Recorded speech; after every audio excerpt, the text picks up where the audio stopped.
2, 3, 4. In this podcast, you will hear Knights of Vader. Knights of Vader includes, but is not limited to, talk of Star Wars, not ray guns. We can't truly prepare you for the joke that follows this song, but hey, we gave it a try. So here's the Knights of Vader. Crystal Fox reports they are divided. Prequel, sequel, hate and love they fighted. I know that we are just musicians tired, and their time is up. So here's the Knights of Vader. Impressive. Most impressive. A big thank you to An Insperiority Complex for providing our theme song. It is October 19th, 2019. My name is Zach Weber, and I am joined by the only member of the Knights of Vader that can officially read, Rob. Yes, thank you for having me back. I am glad to be breaking new ground. Correct me if I'm wrong. Is this the first book review that we will cover more than one book? I think so. Ooh, right on. So I guess before we get into breaking down these books, and I guess by the title everybody knows they're the Galaxy of Fear books, very apt for this Monstober season. I had some comments that I wanted to talk about, some things I wanted to bring up, if that's all right with you Zach. I don't have much to say to Zenger. I think I want to talk to the audience once again. Last time I was on Knights of Vader, I reminded everybody that they should watch the season 21 premiere of Law & Order SVU, or SVU. So I wanted to know, what do you guys think? Zach, what have you thought about this season of SVU so far? You've been keeping up on it, right? Sure. Not enough Mariska Hargitay. Too much iced tea. or maybe it's the other way around. I'm not entirely certain. Oh, it's great. No, that's the last episode, at least when we're recording this, was actually pretty good. I enjoyed it a lot more than I usually do. It was more heavy on the order than the law, and I like those. It wasn't a lot of the, oh man, our detectives are characters. It's like, no, they're just detectives. But I also wanted to comment on something I thought was really interesting when I was watching an episode of SVU as it premiered. So I was stuck with commercials. I encountered a commercial for bipolar drugs, like bipolar medication. And I don't know if I've said this on Knights of Vader before, but I have a weird interest in like drug commercials, specifically the warnings that they put at the end. I don't know if people have noticed, but in like the last few years, they'll say, don't take this drug if you're allergic to this drug. Like they will say that in commercials, and that's very interesting to me. But at the end of this commercial for bipolar medication, in big legible text, it said, do not eat grapefruit or drink grapefruit juice while on this medication. And I went, what? And as I looked into this, it turns out that many psychiatric medications for bipolar disorder are contraindicated with grapefruit and grapefruit juice. Did you ever know this, Zach? No, Rob, I did not know that on the Star Wars podcast. I think that this is so important because who knows? This might save a life someday. This is your Rob PSA. Found that very intriguing. 3 minutes in, folks. 3 minutes in, and we're already off topic. All right. Well, I figured we can get back into topic. Those are the updates I wanted to give. Zach, I'll throw it over to you. Mr. Monstober picked these books because they're Star Wars related and I guess supposed to be scary. Was there any more backstory you wanted to give about them? Because I don't really know anything about them or knew anything about them until you sent them my way. No, folks, like Rob said, by the title of this week's episode, if you don't already know, the Star Wars Galaxy of Fear books back in 1997 was Star Wars Lucasfilm's attempt of aping off the success of the Goosebumps books, and I think at that point the TV series, and they lasted for 12 issues. In this episode, we're only going to be discussing the first 6, which have a very specific continuity and timeline and story they're trying to tell. And the reason why we chose to do this, I think 2 years ago we did a Halloween like spooky episode. Last year we didn't do anything like Halloween related. And the main reason why we're doing this is that on Cinemoddities, we had the entire month plus of Monstober. Woo! Rob, do you want to tell our audience what sort of like visual delights are had in the Cinemoddities Monstober month? Well, Monstober was started by Zach over at Cinemoddities, and it's become probably my favorite tradition now that we have it, where Zach throws some great stuff out and I really enjoy it. But it always starts with an episode not in Monstober about Goosebumps.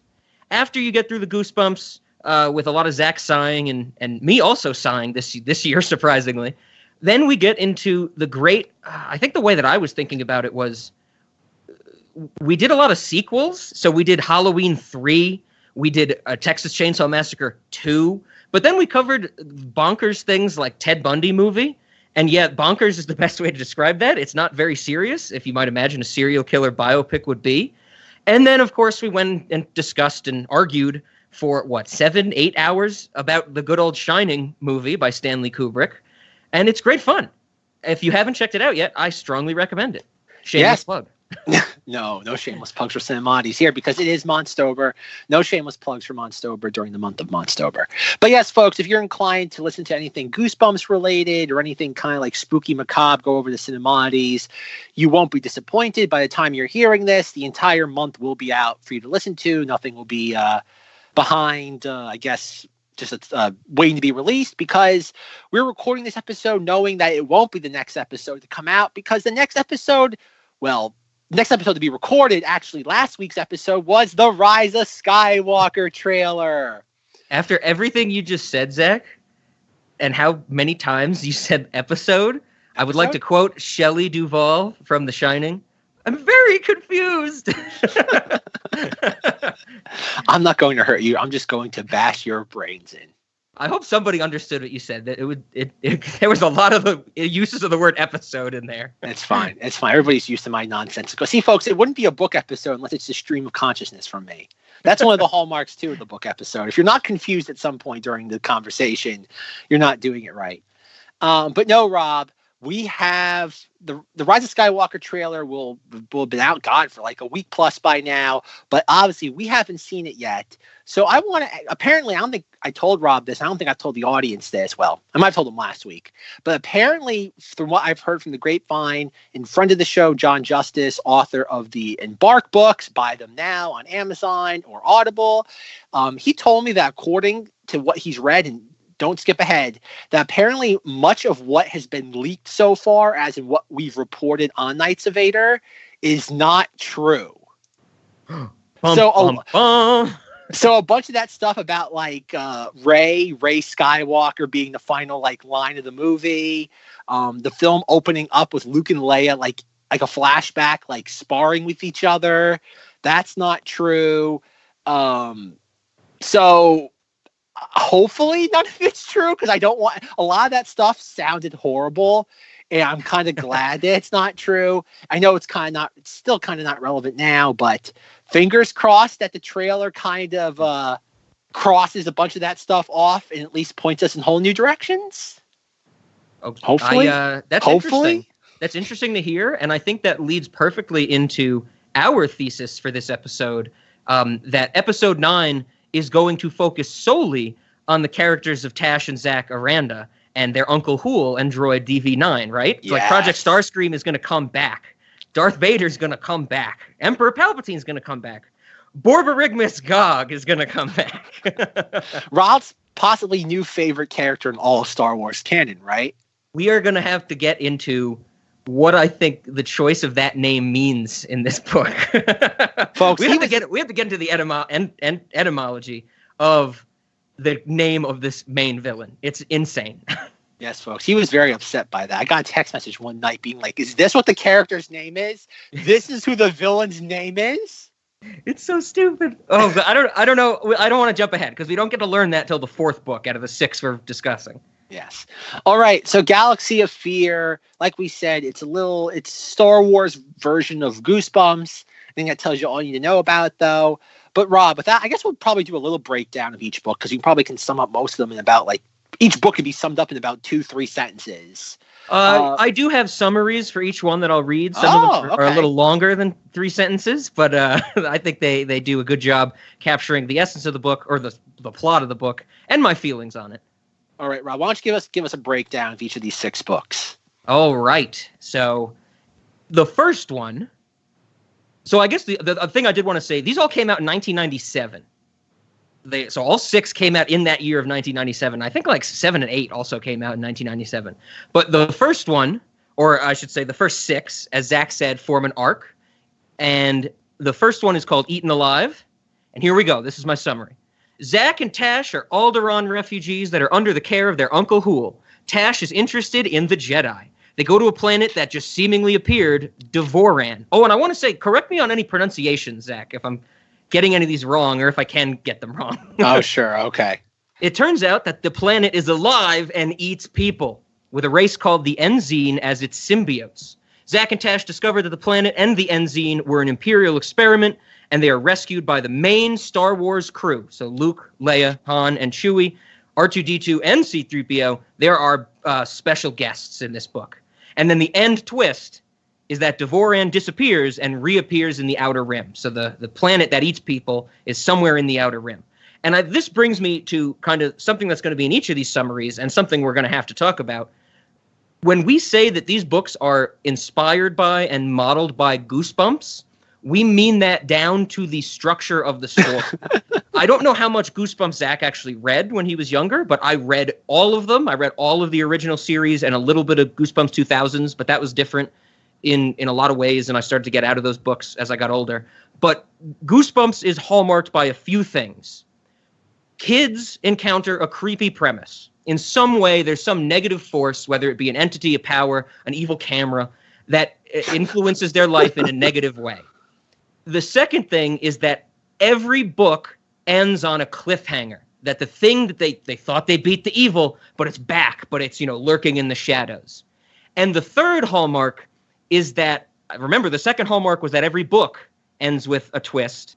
The third hallmark is that every chapter ends with a cliffhanger that is immediately resolved at the start of the next chapter. It is almost nauseating when I read it now, especially reading these 6 in a row. Every chapter ends with something shocking happening, and then it's explained away in 1 or 2 sentences in the immediate next chapter. So that's going to come up a lot. I think we'll have to talk about those twists. But that was our first book, Eaten Alive. And something I also told Zach that I was doing was I was rating all of these after I was reading. Oh, God, yeah. And so now I'm not rating them in a particular order. You can, order them because they all have different ratings, but I kind of rated them as just independently. And the scale that I follow goes from -4 to 18. That's an ideal scale. We don't have to get into why I think that's an ideal scale, but that's the scale we're going to use for these books, Zach. And I gave Eaten Alive an 11. On a -4 to an 18, I gave Eaten Alive an 11. I thought it was fun. It was an easy, enjoyable read. I haven't read something this easy to consume in a long time, so it was almost, refreshing. It was like doing a 4x4 Sudoku where you could put any number anywhere. It's just simple.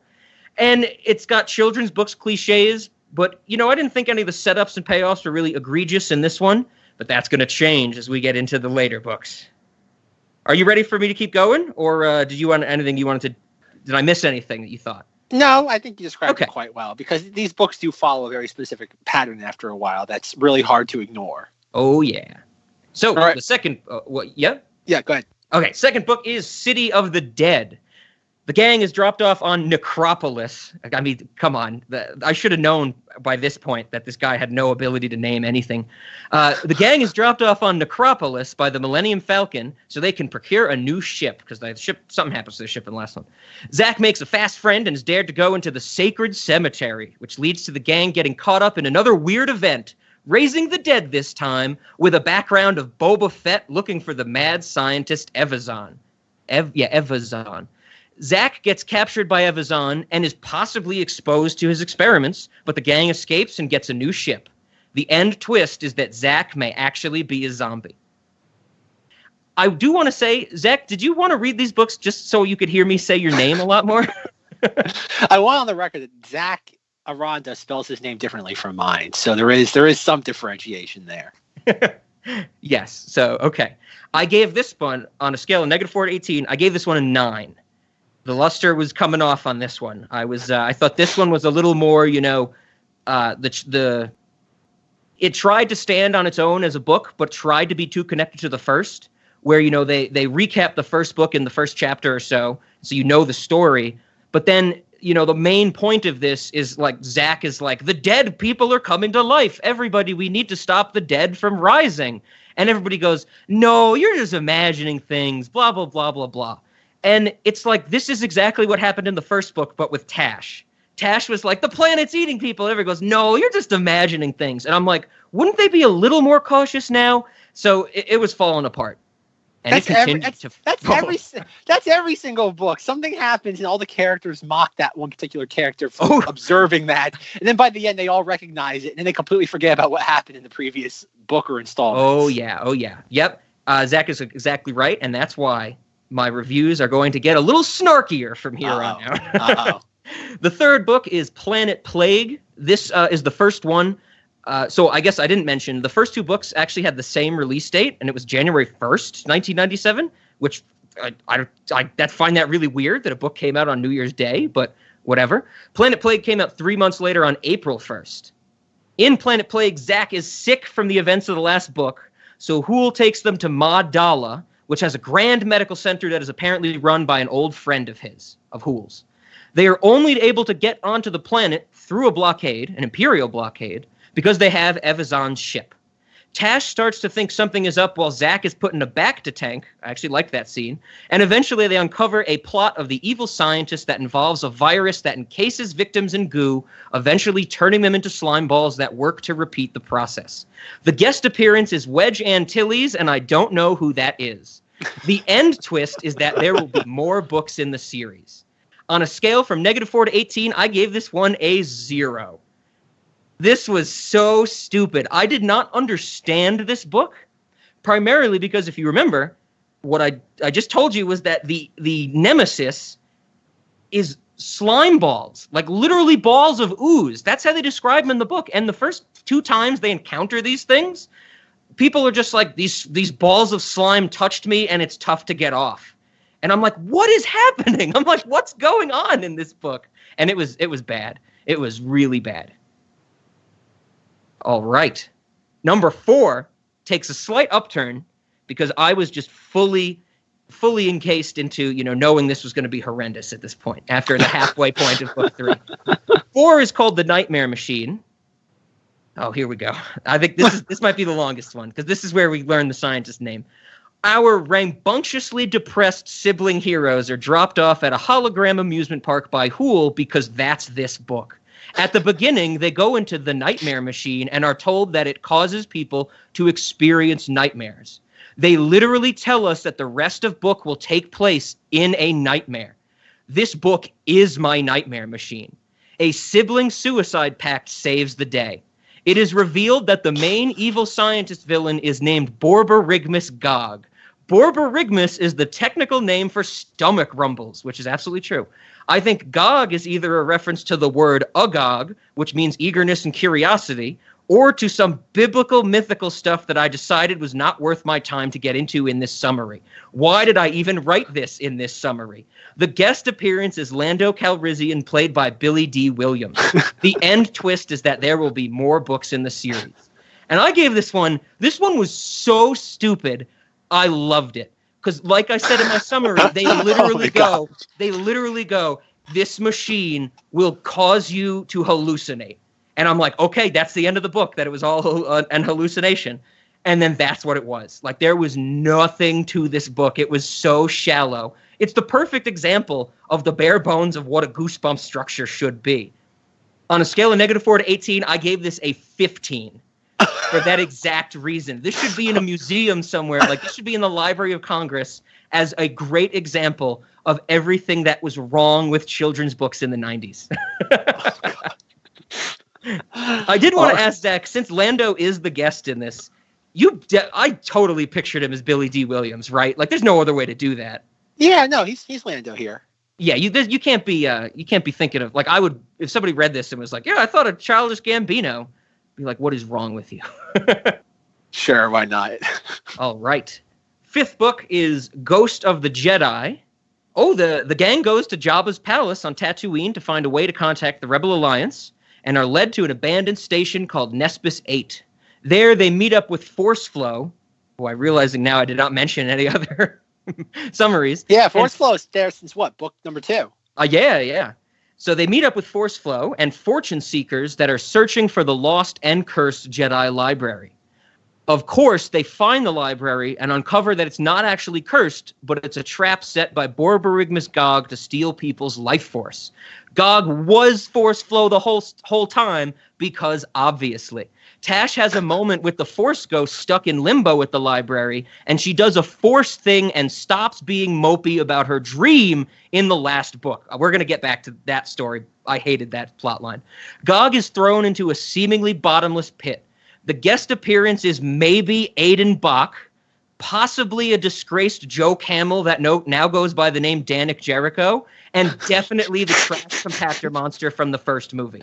The end twist that Darth Vader will be in the next book, and that Gog is still alive, which isn't even a twist. From negative 18, I gave this one a 7. I liked the Force stuff. I liked kind of the how our main character, or one of them, was able to use the Force after, just inkling at it in the last book. So I knew it had to come, and I thought it was pretty neat that it wasn't like a Jedi mind trick. She just pushed the gun away or something, or the blaster, is whatever they're called in Star Wars universe. So yeah, gave this one a 7. And that takes us to the conclusion of the book. Oh, who is the Joe Camel in disguise? Oh, Danik Jericho? Okay. What made you think of that? Okay, so to get into the finer details of this book, people are getting murdered. So they're losing their life force, but they just think so anybody who goes to the Jedi Temple, they just end up a lifeless husk. And, before they know that it's Borborygmus Gog stealing their life force, they think someone on the planet is murdering the other people looking for the temple.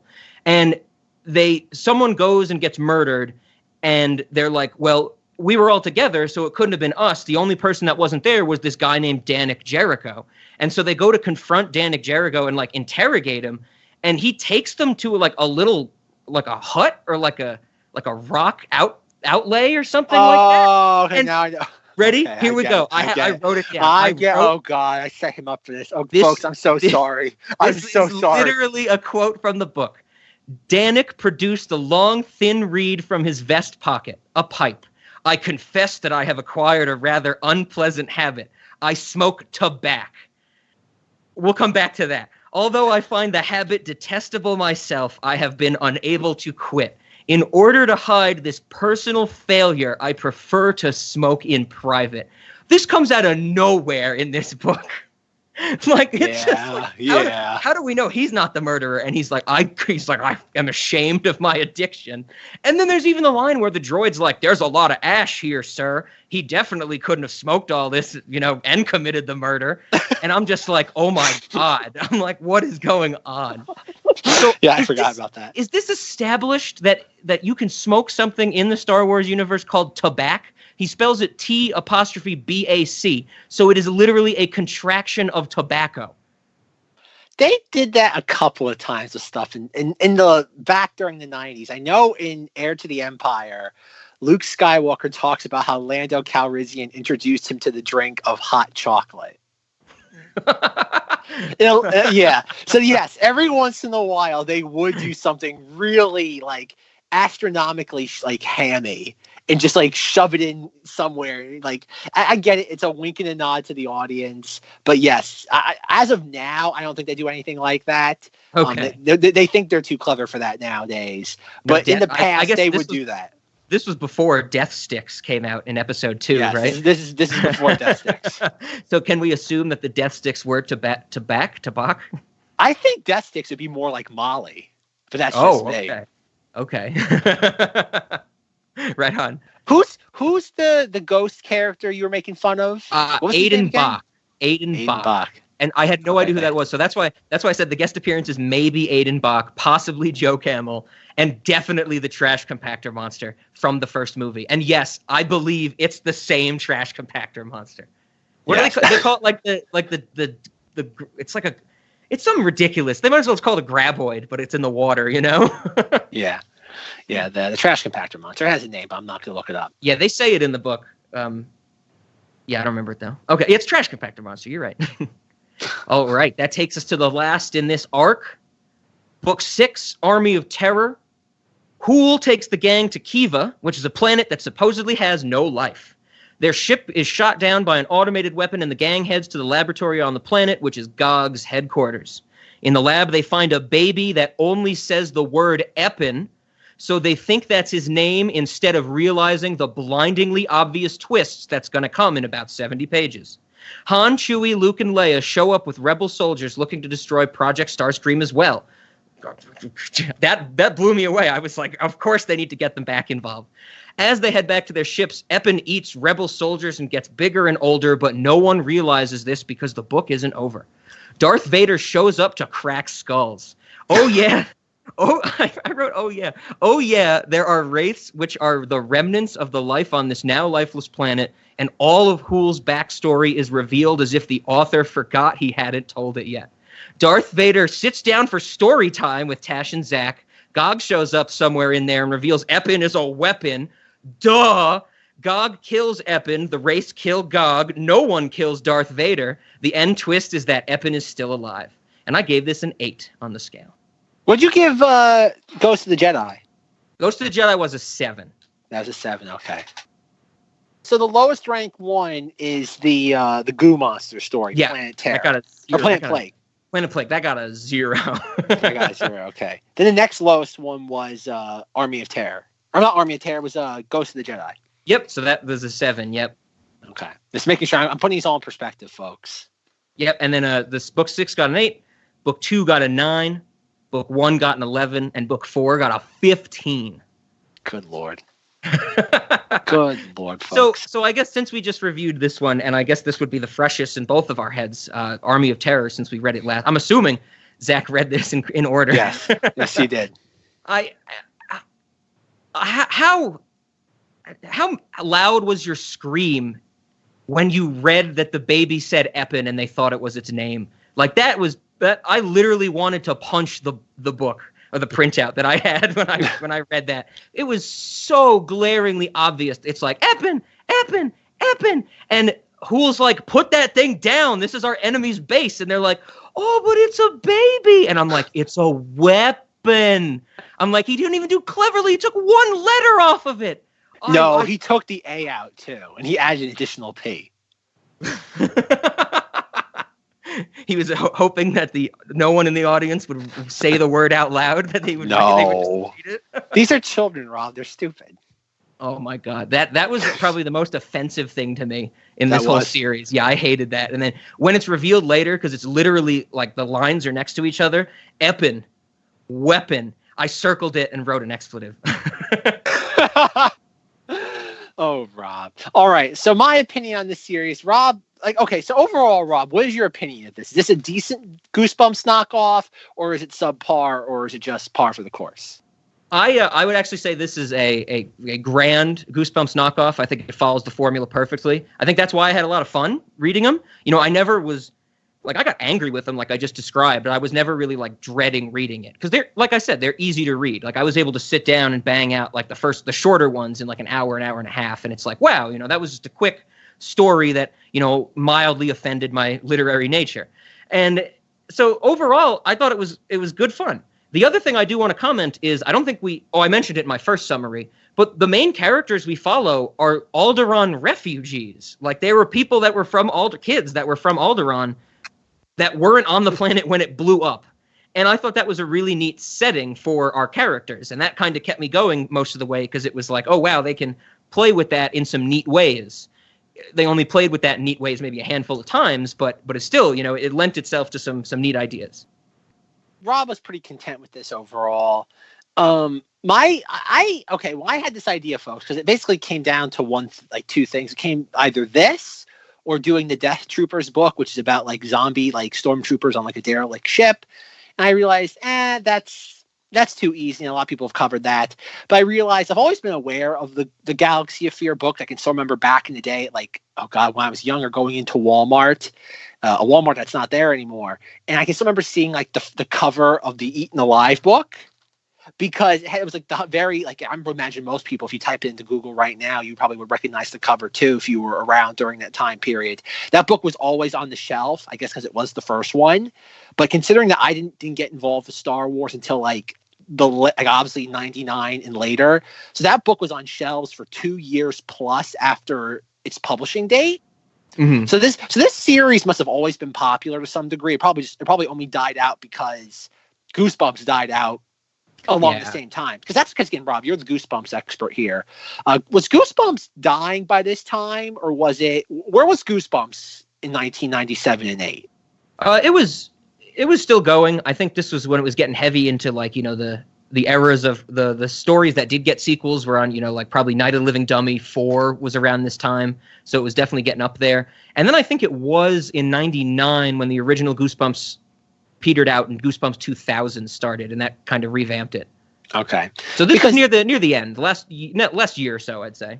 Yeah, because that's one of the things I found interesting about this was that most of the characters in story here, and I get it, this is meant for like what? 5th graders, more or less. Like this is kind of like right before they become kind of like cynical, like teenagers. And most of the characters never showed up again in anything else. And that was kind of my biggest disappointment, because I think I finished book number 3, and I looked up some of the characters and I figured, okay, I wonder if Zach or whoever her name is, Tosh. Tosh. I guess I call it Tash, but Tash, whatever. I'm curious, like, they must have shown up somewhere. Or I know Star Wars does this a lot, where they'll throw in like a reference to a name somewhere. And no, they pretty much stayed like they were exclusive to this series of books, and they never showed up again. Even Uncle Hool, he has more of a history before these books came out, because he apparently was like, he's in a couple of Star Wars reference books that were published in the mid-90s. Oh, interesting. Okay. And that's what I always found interesting, because even like in the new books that they write, they'll throw in a couple, like they'll do that every now and again. Like they'll throw in a name here and there and be like, I found this old book written by a Hool, and it'd be like, for certain people in the audience who remember. And they've never done that with the current canon, never mind Legends. And I find that fascinating. This is one of those things that the fact that they never went back to it leads me to believe that this was probably deemed a failure of some sort by Lucasfilm. For them to never reference it ever again, that leads me to believe that it was, or maybe it wasn't a failure, more just it didn't have any sort of meaningful impact. So it just kind of got set adrift into the ether of Star Wars content. And there's God, how many hundreds of books out there that no one will ever remember. And it's sad to say with this, because even though, these books are geared toward children, they are cute. They're inoffensive. There's really nothing. They're dumb only because of who they're trying to appeal to. Yes, I know Rob's upset because certain things like Eppin and the Nightmare Machine, I get all that.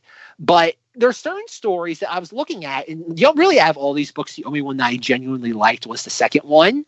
That was the Boba Fett stories. I kept referring to it as City of Dead. Because as I was reading that, I'm like, and especially now that we're only, a week and a half away from The Mandalorian, I'm like, you have the city of Necropolis, and I know, again, Rob has a problem with that. But again, you have to remember who you're dealing with here. You're dealing with children. And you have Boba Fett going to a city of the dead to hunt down Dr. Evazan, who's creating zombies. Mm-hmm. And I'm like, how on earth isn't that a premise for again, standalone movies, a term thrown around too much nowadays, but as a project in Star Wars, the idea of having Boba Fett hunting Dr. Evazan, that is $1 million idea. Yeah, I was totally on board with that. I thought it was great to, like, the first book with the original trilogy Star Wars gang showing up. Like, I got that. It's the first book. They got to have that tie-in. And then the second one was Boba Fett. I was like, wow, didn't expect that. And it was neat. Exactly. And that's the thing, is that, like, for most of the other books, I think they have disposable, like, ideas and story directions. Again, the idea of having this, like, the planet that eats itself is a very pulpy premise, and I like it on that level. But, like, the ending of the book, like you said, is just that, the planet just disappears. Yeah. And it's like, oh, God. And it's like, it eats their ship. So they have to get off on the Millennium Falcon. And Luke Skywalker, Princess Leia, and Han Solo, like, rescue come to the day. And that was the kind of stuff I didn't like. Because I get it. You have to have your cameos in there to keep people along with. But it's like you don't need them to rescue the characters, which is what happens at least twice in the first 6 books. Oh, yeah. Oh, yeah. Like, they rescue them in book 1, they rescue them in book 6. And I get it, the children need to be rescued because they're children. They can't just figure out their way out of every single problem.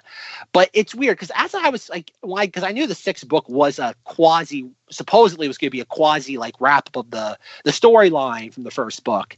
And as I'm reading it, and it's like, again, I had tangible books. Rob had not a tangible book. And I did print them out though. Remember did I tell you that? Well, yes. Oh, yes. You have printouts. So I found the weird formatted PDFs online and printed them all out. Yes, you did, folks. But I actually got my copies from the library, and they're really cool. They're actually like the library bound editions. They have like different, like more stylized artwork than the ones you would get like on a Walmart shelf. And most of the books ended around like page 125. And so I'm reading the last book, and I'm like, okay, it's a page 115. And we haven't wrapped the story up at all. And it's like, okay, a page 120, still haven't wrapped the story up. And then like you get to like the very last page and literally everything gets wrapped up. It's like, okay, it's like Epin is killed, Gog is killed, Darth Vader's trapped in the base, they escape, but Vader is still out there along with the like twitching Epin. And it's like, that's it? That's the wrap up to all this? Like, I get it. There's still 6 more books out there, but those have a much looser continuity than these did. And I'm like, that's it? Like, that doesn't make me want to read the next book. It makes me go like, okay, I feel a little cheated. And I don't know how many kids would have felt that way reading these back in the 90s, but it didn't feel like there was any sort of like conclusion to that story. I'm just like, okay, our characters got away. Again, I guess. Yeah. But there was nothing specific connecting to the next bunch of stories. From what I've read, the next 6 are very much like that, where they're just kind of on the run from the Empire, and it's just like, oh, we're in this wacky situation, but we get away, and then this wacky situation, but we get away, and then I guess they ran out of steam after 12. Well, apparently, I'm not sure if you read this, though, but this was always John Whitman, who's the author of all these books. He was only contracted at 12. And well, he was contracted initially at 6. He says that he wrote the first 2, and they said, "Okay, can you make it from 6 to 12?" And he said, "Sure." And then he felt kind of like he was I don't want to say he was burned out, but he felt like he'd done enough with this. And he's like, "Okay, I'm done." And that's where Lucasfilm left it. Okay. I did not read that, but that makes some sense as why it kind of just ended. It kind of just ended. And his rationale being in this interview, I think it was on yodanews.com. I'll link to it in the show notes. I had a really hard time finding it. I found the article, but I couldn't access it. I had to go through the web archive, the way back machine, in order to access it. Whatever yodanews.com is doing, I couldn't access it directly through their site. But apparently it was that Lucasfilm did this because they were trying to entice a new market into Star Wars. Oh, okay. Makes sense. And I guess in 1997, this was, I guess, right after Shadows of the Empire. So this is 2+ years before the prequels. I guess it's the same month that the special editions were starting. So 97 really was kind of the, technically Shadows of the Empire was the rebirth of Star Wars. And an argument can be made that Heir to the Empire was the rebirth of Star Wars. But this really was the, wave 2 of Star Wars in the sense of, okay, Lucas at this point had decided he's making the prequels. We got to start laying the groundwork for getting people hooked on this. And that makes perfect sense. You got to check off your books, and you say, well, what's gonna, work? Well, that Goosebumps sure is popular with the young kids. Let's throw that at them. Perfect. Yeah. Makes perfect sense. Yeah. But the thing I kind of was connecting it back to, like anything I do these days, everything has to connect to the current slate or the current state of Star Wars, is as I was like thinking about these books, especially toward the end, the idea that like by book 6, you for the most part have firmly established Tash, Zach, Uncle Hool, and DV as your protagonist. Yet, inexplicably, we have to throw in Luke, Leia, and Han. Yeah. And it's weird to think about this, that 22 years later, Star Wars is in the same predicament it was back then. That's a great point. In that we've established all these new distinguished or established all these new avenues for Star Wars. Yet everything still has to be rooted in Leia, Han, and Luke. Yeah. And I find that fascinating that nothing's changed. That is fascinating. And it's also extremely disheartening. That is this what Star Wars is always going to be? Will it always be locked under the lens, or I guess locked within the prism of Luke, Leia, and Han? That Star Wars cannot, like, I want to do that, like, Star Wars horror book. Star Wars cannot escape those three characters. Yeah. Because again, yes, you can throw in Boba Fett, you can throw in Wedge, heck, you can throw in Lando. Lando is not part of the Trinity. But Luke, Leia, and Han, it's like, oh God. Mm-hmm. It's like, really? And I know later on in the series they would do stuff with, like, I know Thrawn showed up later on, stuff like characters like him that at that point really were kind of like your new version of like what Star Wars would be known as.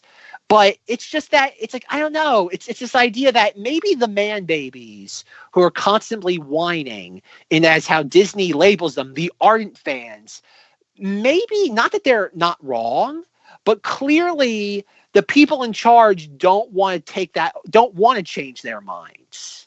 Maybe the people like me, and I don't know Rod's particular stance on this, but I think he's more aligned to how I think than the man babies do, is that the people in charge don't want to change their minds. In us trying to do something that want them to do something different, we're the wrong ones at the end of the day.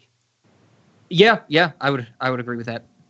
But yes, that was kind of my biggest takeaway from all these books, was that, and considering you do have some really fascinating stories here, like, yes, you do have your thing with, like, the planet where everybody turns into, like, the giant ooze monsters, and it's like, fine, that's a very, like, it's a blob premise. Yep. That's easily digestible for anybody to understand.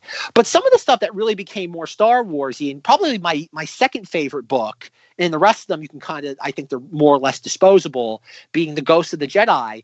The idea of the Jedi having this, like, giant structure, or planet structure out in the unknown area of Star Wars, where they had a bunch of information. That's something that, again, I think is interesting. Like, I know Rob says that he kind of prefers when Star Wars doesn't delve into the more mystical side of itself. But that's when my ears started to perk up again. Like, okay, you either have to go very pulpy with Boba Fett hunting Dr. Evazan that's making zombies out of a graveyard, or you have to go the other extreme where it's 100% just the explanation of the Jedi. Sure. I see what you're saying. Because the stuff like the Army of Terror is just like, oh God, enough on the run stories. Yeah. Like, after a while, that grows very tedious. Definitely. And that was kind of my thing, because, like, the Nightmare Machine was one I probably disliked the most.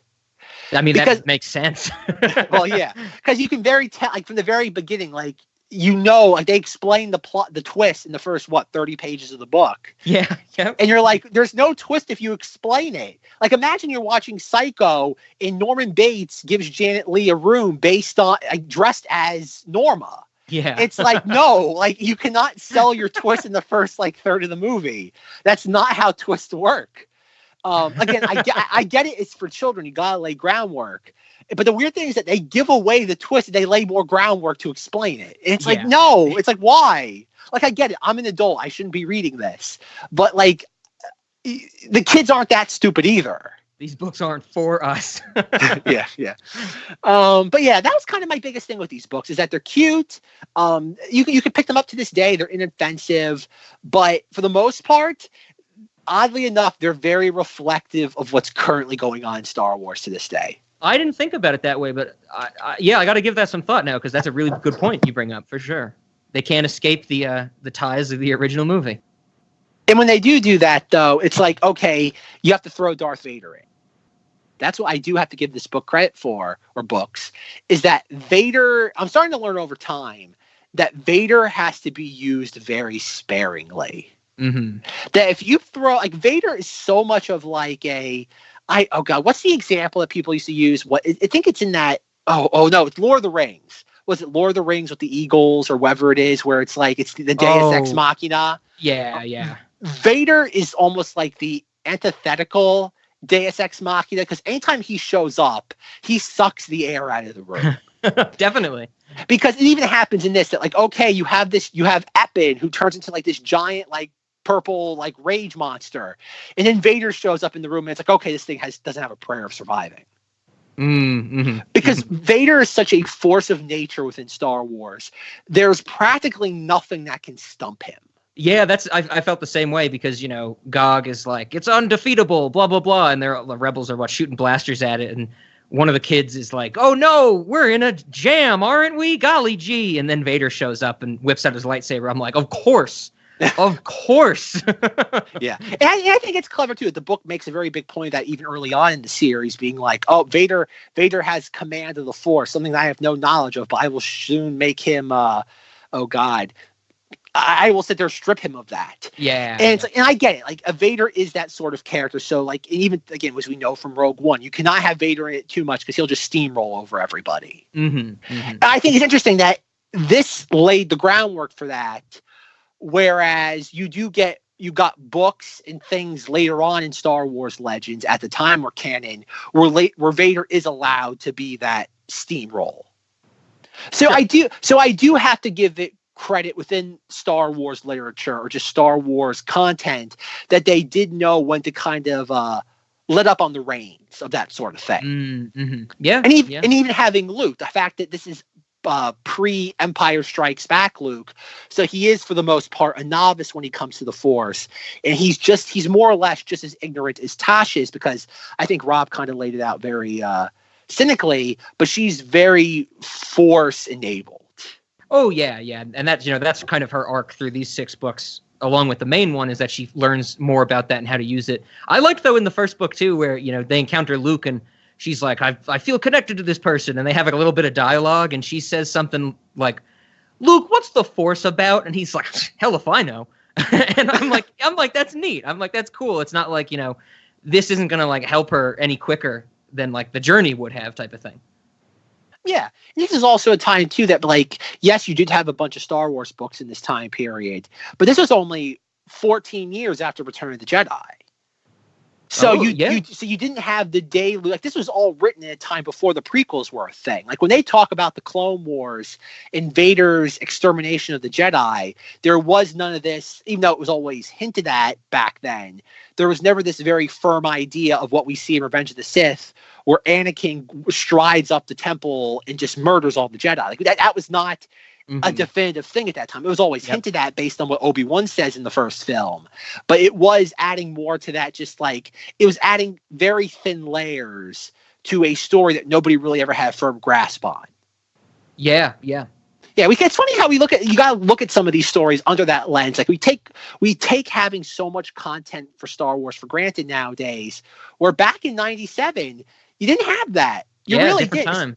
Especially when it came to kiddie books. You didn't have, I know back in the late 90s, early 2000s, you had a ton of kiddie books.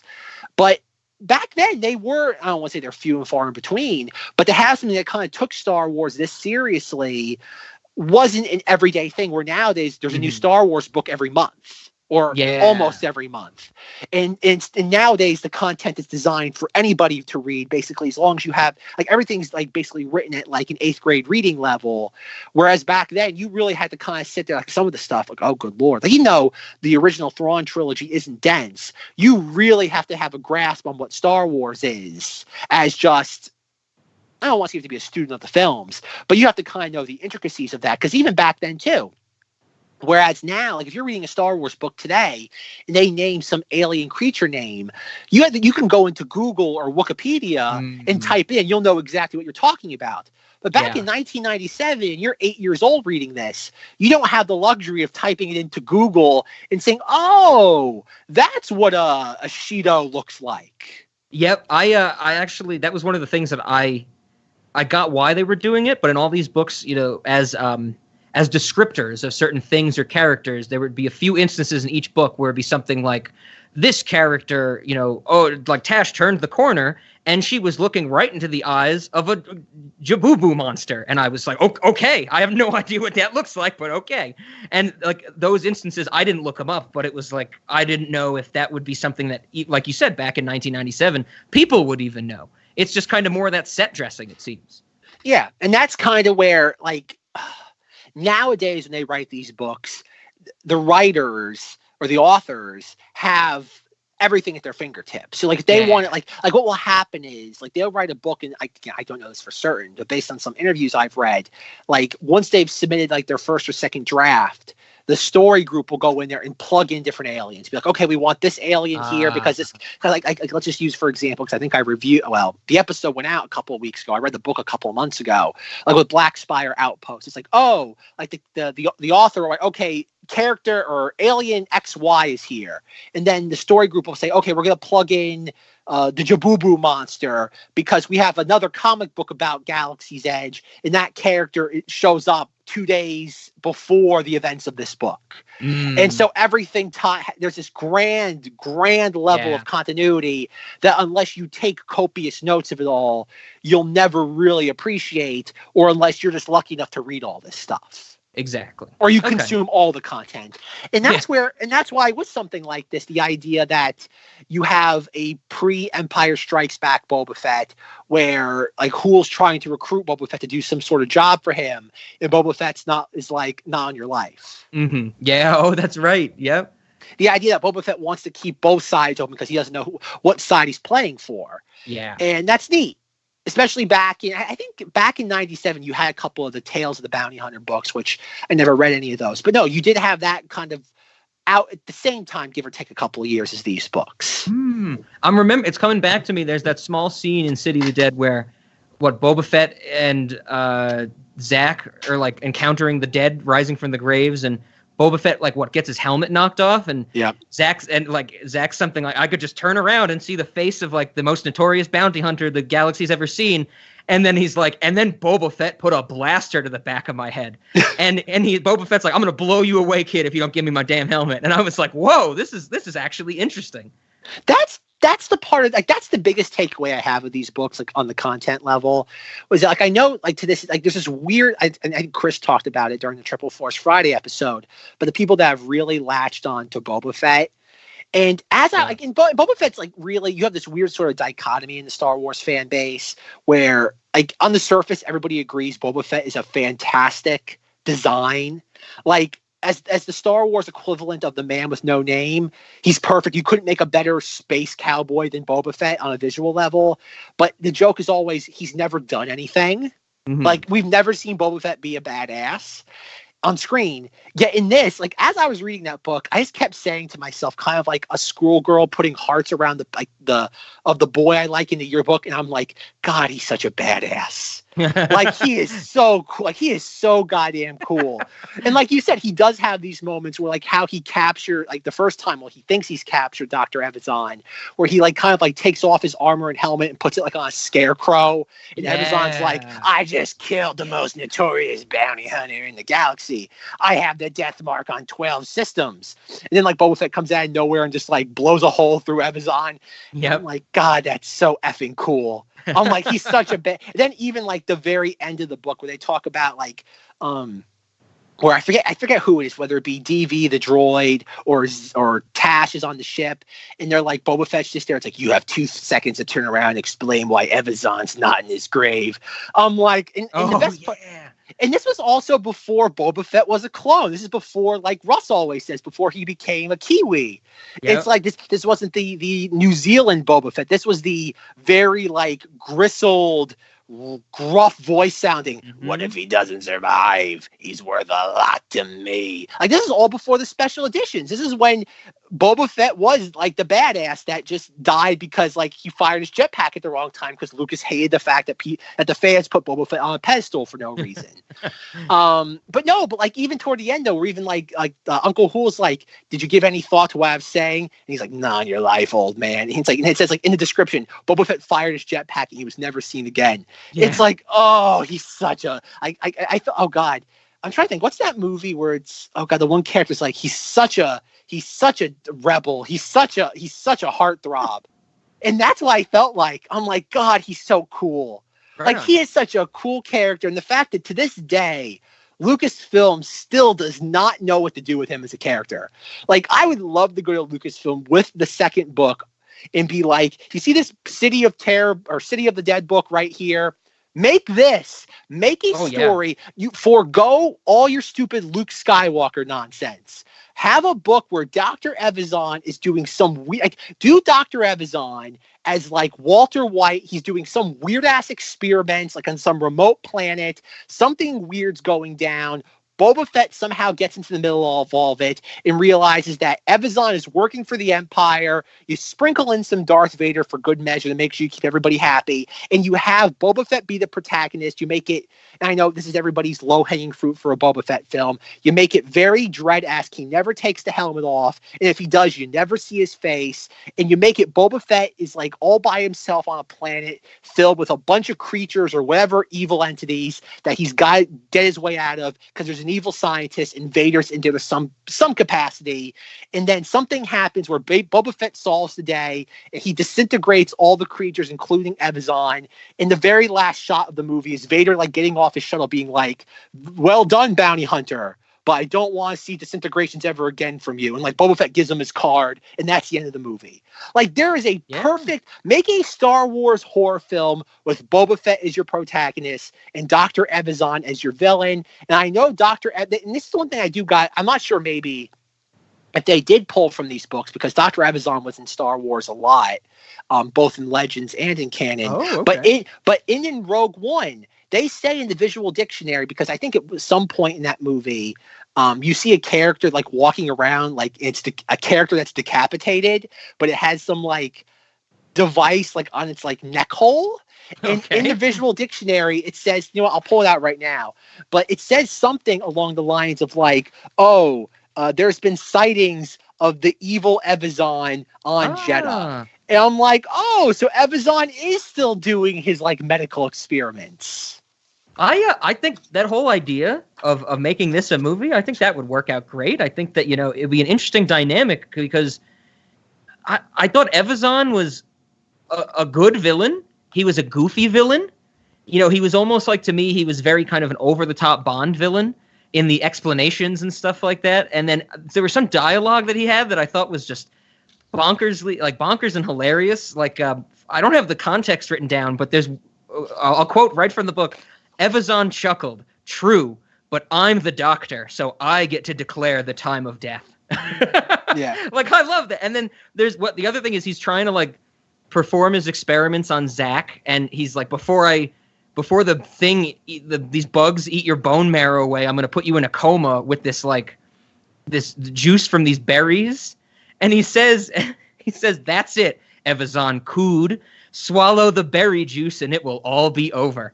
And I'm like, this is great. I'm like, we have the bounty hunter is, like Zach said, the straight badass. And then the villain is a little more goofy and a little more kind of, eccentric to some extent. It was a great kind of pairing. It was awesome. Yeah, because in the Rogue One visual dictionary, because if everybody remembers, Dr. Evazan and Ponta Babu both show up in that. And this is talking about like, you are arm's length or like, elbows deep into Star Wars like continuity, was that there's this weird subplot going on in Rogue One it's not in the movie at all, but it's like in a lot of the ancillary media where there was this bounty hunter character named Tam Posla that I think is featured in a couple of the comics, where Tam Posla was some sort of like vigilante bounty hunter that was sent to go looking for, what's it say? These reports resemble a rash of, Tam Posla, an interstellar lawman representing the Milvain Authority. Posla has voyaged well beyond his jurisdiction. He is investigating claims of kidnapping, forced servitude, and surgical alteration of victims from the streets of Jeddah. These reports resemble a rash of crimes on Milvain, attributed to a pair of visiting spacers using the suspected aliases of Rufu and Saki. Though Posla has been taken off the case by his superiors, he is determined to bring these heinous criminals to justice. And then, like on the other page, it shows like one of the like decapitated people, and I think even you see another one of these decapitated characters in Solo. There are servants of Dryden Voss. Oh, okay. So they are, again, Evazan being somebody who like, mutilates people isn't exclusive to this book, but it is an element of his character that is fleshed out here. And it's fun to see that sort of thing carried forward, which, again, the idea of having a Boba Fett movie, like, forget about The Mandalorian for a second. Like, yeah, I still think they just folded in all Boba Fett stories into The Mandalorian. But the idea of having that, I think, is just such fertile ground for your first Star Wars, like, I don't want to say horror movie, because I think that's a very specific thing, but your first Star Wars thriller. Yeah. Yeah, why not? If you're gonna do new Star Wars, but you're gonna keep, like, if you are gonna, like, pull in older characters and you make it take place over the span of one day, so it doesn't affect continuity, it doesn't interfere with that, and other than just sprinkling in just enough fan service to keep the man babies happy, it's like, there you go.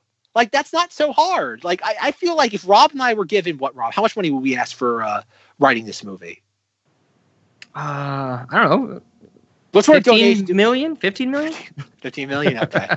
Whatever sort of donation we need for the Cinemoddities. We want the Cinemoddities restaurant replacing the Rainforest cafes at the Disney theme parks.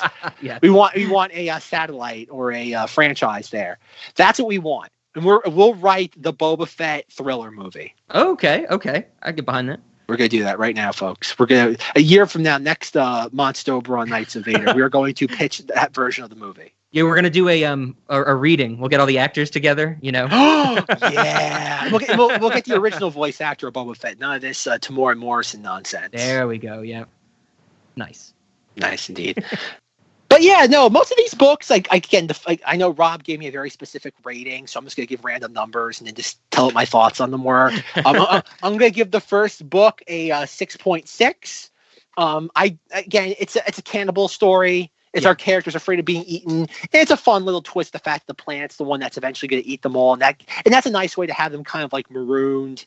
Like, I get it. And I think even the interview that John Whitman, the author of all these, was saying was that he never liked horror stories where the characters could always just run another way and be, avoid the issue. He loved the idea of them being trapped somewhere where that wasn't a solution. I think that's fine. Perfectly serviceable. Like I said, I love the second book. I just like the whole idea of having it a very macabre story. Even though these even though all these books are all have spooky undertones, I don't think any of them are as macabre as the second book is. Definitely. Yeah, the buried alive stuff. Yep. Yeah, that's a very specific thing. The Goo Monsters, I kind of hated that. I did not like the Goo Monsters book. That was dumb. Yeah, that made no sense to me. I was so confused. I remember as I was reading that, because every book, like Rob said, has, like, its little cameos from pre-established characters. And who is Wedge Antilles? I need to know. We'll get to that. Okay. And as they're like, because I was waiting for this, being like, okay, we already had Boba Fett, we've had Luke, Leia, and Han. I think at that point I knew Lando was showing up later on in a later book. And I know that Vader was on the cover of, I think, the last book. And so I'm like, okay, who are they putting in here? And they're like, okay, it's because they first introduced him, like, oh, he looks like he talks about being, I think Tosh says, oh, he looks like he's a pilot, or he mentions that. And I'm like, Rebel pilot. And I'm like, oh, there's only one Rebel pilot, and it's Wedge Antilles. If you're talking about Rebel pilot that's not Luke Skywalker, it's Wedge Antilles. Okay. And Rob, I'm so shocked that you don't know Wedge Antilles. Wedge Antilles was the one that was part of Luke's trench run in the first Star Wars, the one that doesn't get bloated up, not Big Stark later. And then Wedge is in I don't know if Dennis Lawson's in Empire. I know he's referenced. I don't think we get a full shot of. I think we get one or two shots of Wedge in Empire during the Battle of Hoth. And then he other than Lando Calrissian, he leads the battle on the Death Star in Return of the Jedi. Okay. But again, he's in it for like a handful of shots. Okay. Most of them behind an X-wing. See, folks, this is where you know Rob isn't the most hardcore Star Wars fans. It's when he's asking, he's asking like day one questions like, who's Wedge Antilles? Yeah, I forgot him completely. I guess Wedge, when you described it from the first movie, because he says Wedge, I think the name is said, right? The Antilles is what I didn't remember. I guess that's what was throwing me off. Well, because you also have the thing, too, that you have Captain Antilles, who's the captain of the Tantive 4, the blockade runner. Oh, geez. No relation. Yep, I did not remember that in the slightest. Yeah. So, yeah, you have all that, though. Oh, the third book was also another something literary that made me angry was one paragraph ends with Tash finding out that the blobs are infected people, like this is a virus, the plague from the title. And then the next paragraph starts with the phrase, as Tash made this frightening discovery. Like, I love that the book thinks that it needs to tell us that this is the frightening part of the story. It's like, really? This was frightening? And it's like, oh God, come on. Yeah, there are some clunky moments in this. And to be fair, in the interview I was reading with John Whitman, he does say that when it came to this series, he was working on, at any given time, 3 of the books simultaneously. Like, he was revising one, writing another one, and planning out the next one all at once. Okay. So he'd be writing like the 3rd book while editing the 2nd book, and then trying to figure out what the 4th, outlining the 4th one. Mm-hmm. And he was doing that for all 12 of these. Like, he said at one point, like, he didn't sleep for, like, as he was writing the 3rd book, and I find this very telling, he didn't sleep for 48 hours straight, and he's never read it since. He read it once and he never read it again. And he said he gave some interview, he did some appearance at like a middle school, like back, like I think in the 90s. And he said that like the 3rd book's my least favorite. And like half the group raised their hand, like, that's my favorite. He's like, I'm so happy, but I'm never going to read it again. Right. So I think it's very telling that we both agree that the 3rd one is the weakest. Oh yeah. And the author admits that's when they're like their lowest points. Kind of like J.K. Rowling when, like, for Order of the Phoenix, where she's like, I had writer's block through all of this. None of it makes any sense, and I openly admit it. So it's nice to have an author be so candid. The 4th book, I did not like the 4th book either. Like we kind of talked about, it gives away its twist, like, 3rd into the book. The Lando stuff is fun, but to be fair, it kind of falls into the trope that Rob and I have complained about a lot on Cinemoddities, where it's like, oh, it was all a dream, or, oh, technically that never happened. Yeah. Where it's like, well, you just wasted my time. Like, all that character development goes right out the window because we can't attribute it to that specific character anymore. Mm-hmm. Mm-hmm. So, yeah, that kind of... I like the epilogue where it's like Lando's leaving and it's like Lando calls his ship, and this book literally says he has a space yacht. I love that. It's like, of course he has a space yacht, and that's what they would call it.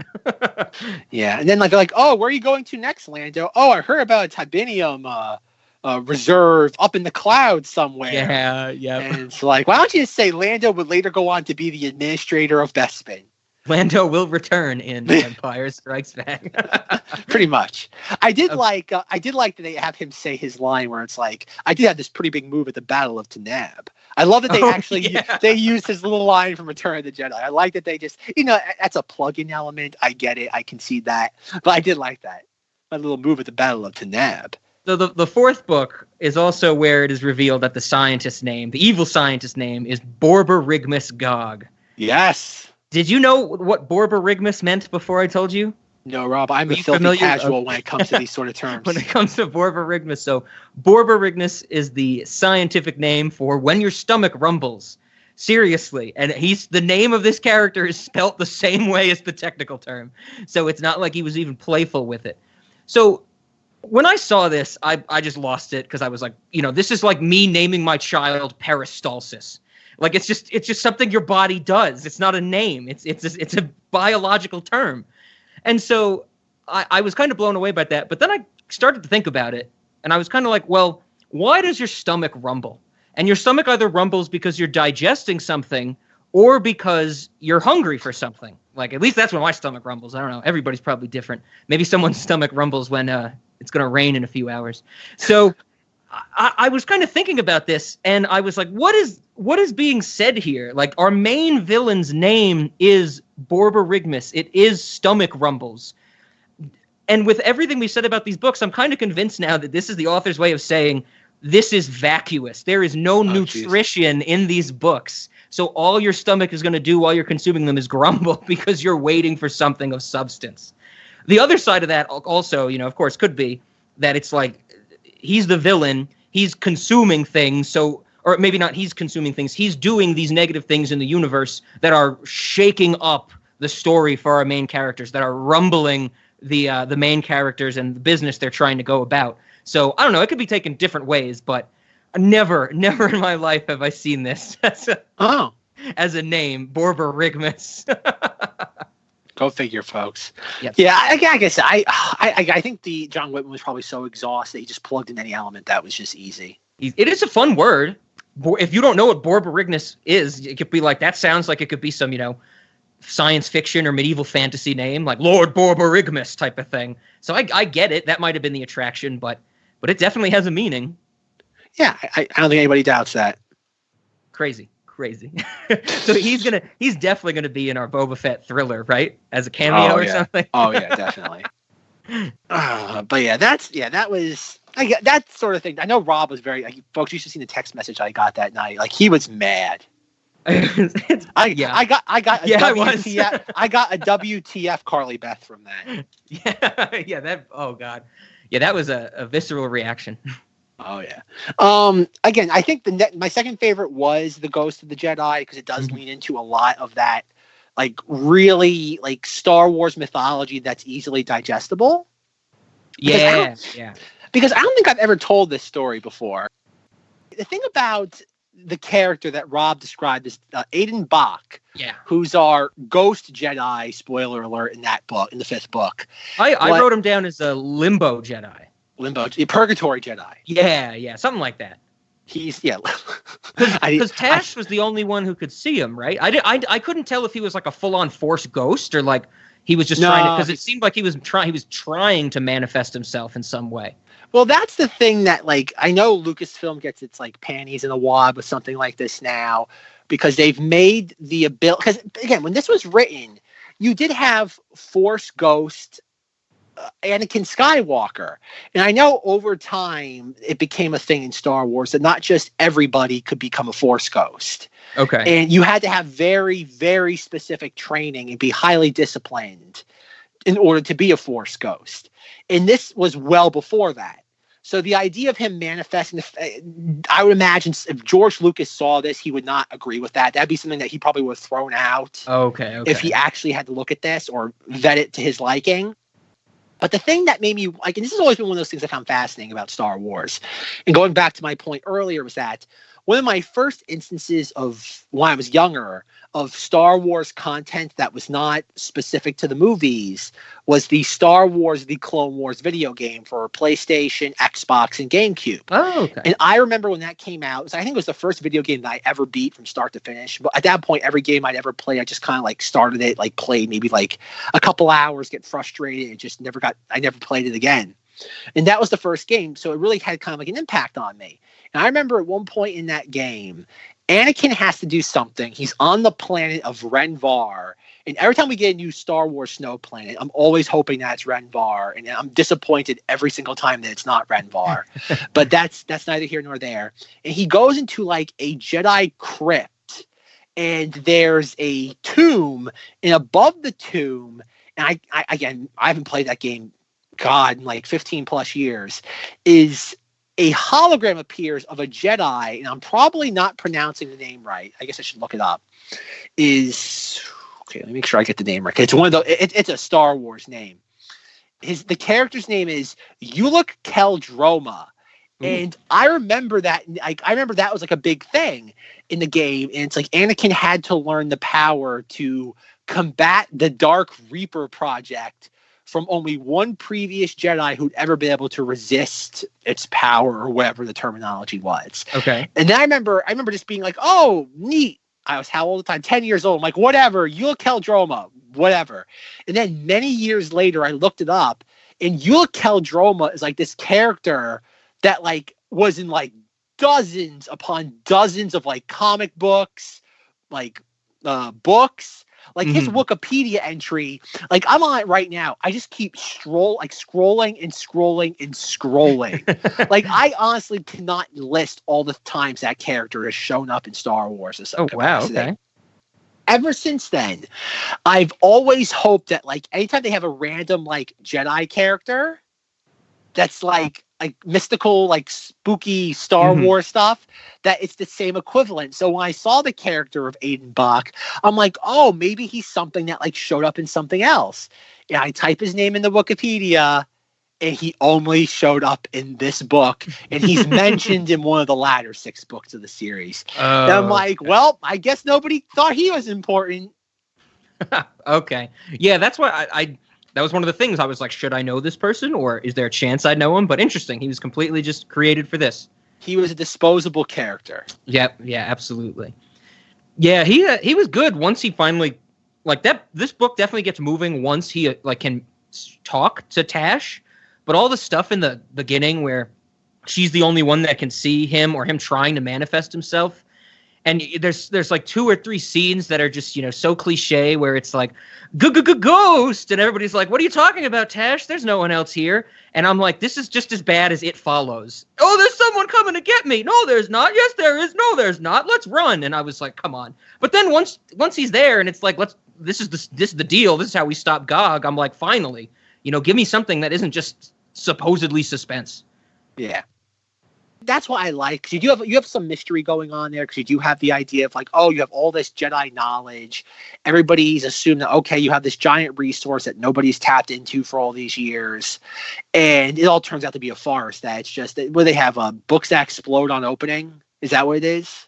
Yeah, the book, like when it's opened, it like bursts into a flash of light and steals your life force. Yes, the book steals your soul. much like video cameras, the books steal your soul.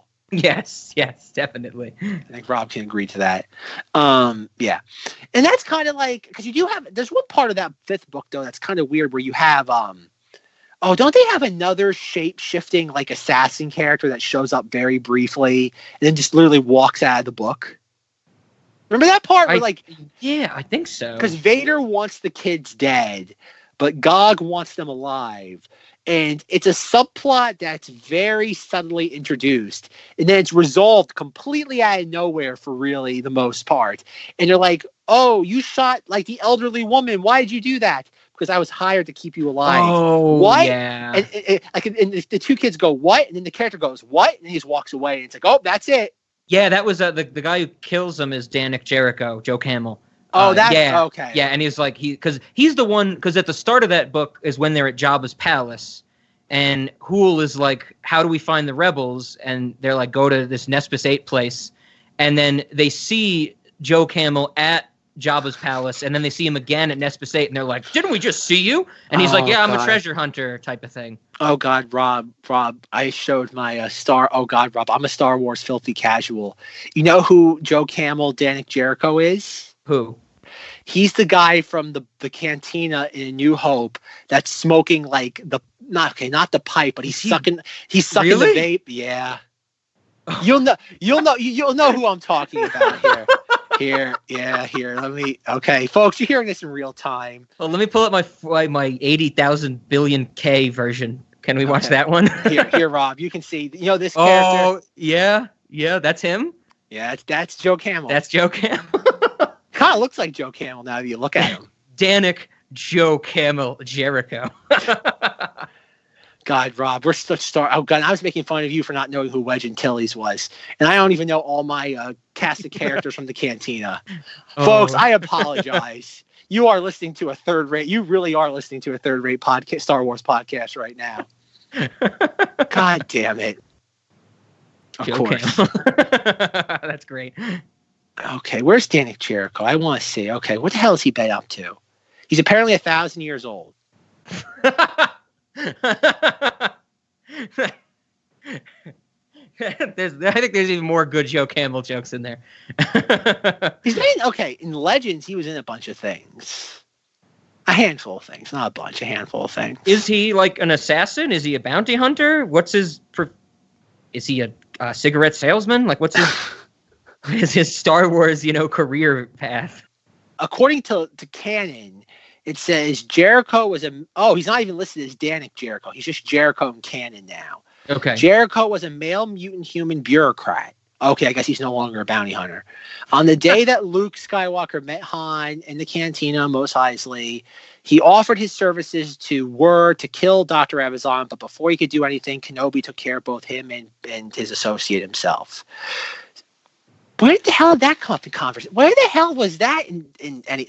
Oh, yeah. God. Okay, folks. Tangent time. Woo. That stupid goddamn From a Certain Point of View book. That's where this comes from. I reviewed that book 2 years ago, and I said it then, and I'll say it again. That book is the worst thing that's ever happened to Star Wars. That book filled in so many random gaps that didn't need to be filled in. Okay. It just filled things in for the sake of filling them in, and it makes me mad. Oh, that's where this thing came from, was that stupid book. Because, yeah, he only has 4 appearances. He's in, A New Hope, the graphic novel of the original trilogy, which that's not going to fill in anything. And he's in a mobile strategy game, which most of those don't have any sort of narrative.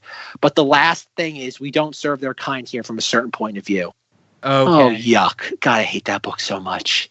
You know what the worst thing is? They're going to do that again for The Empire Strikes Back next year. They're going to do another one of those. Oh, I get you. They anniversary style type of thing is what? Yeah. Okay, gotcha. For the 40th anniversary of Empire, they're going to do that. Yeah. Oh, yuck. Oh, don't Lucasfilm, don't do that. Don't make that's the book where Boba Fett, that's the only canon appearance Boba Fett has. Well, I know he's in the comics, but that's one of the few canon appearances Boba Fett has made post Disney sale, and it's so it is the robot chicken incarnation of the character. That's it's written exactly that way, and from what I've heard in the audiobook, John Camm voices him.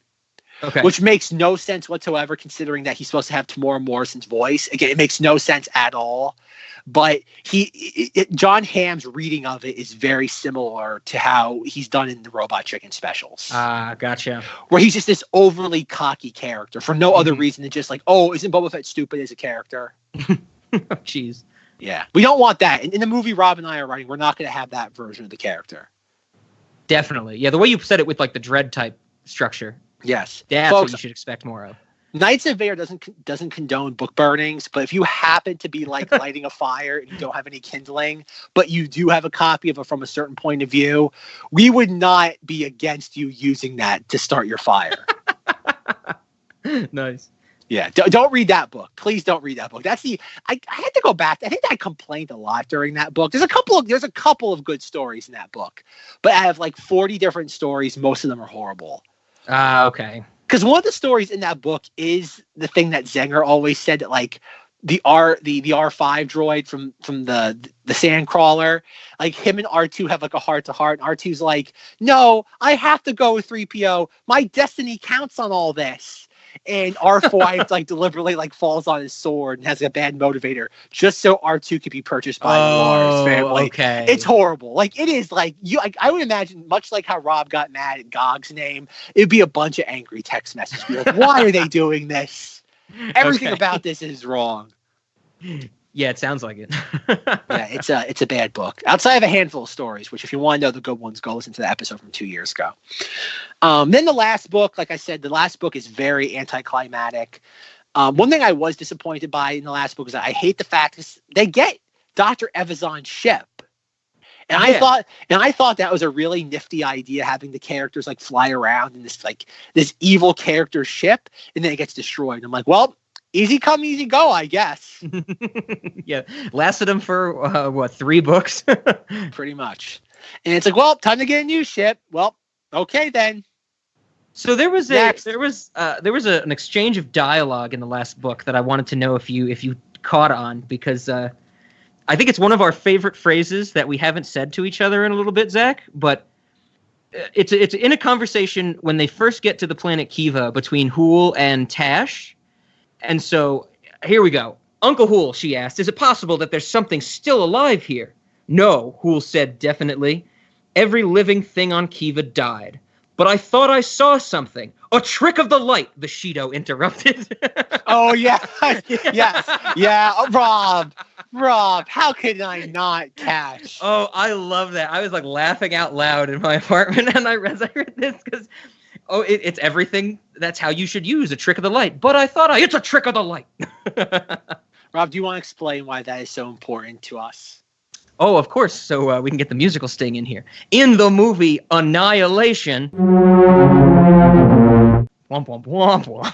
Womp, womp, womp, womp. Our main characters go into the Shimmer, which is some crazy place, and they find a videotape, or I guess a recorder, handheld recorder, that they can watch what was videotaped by the last expedition that went into the Shimmer.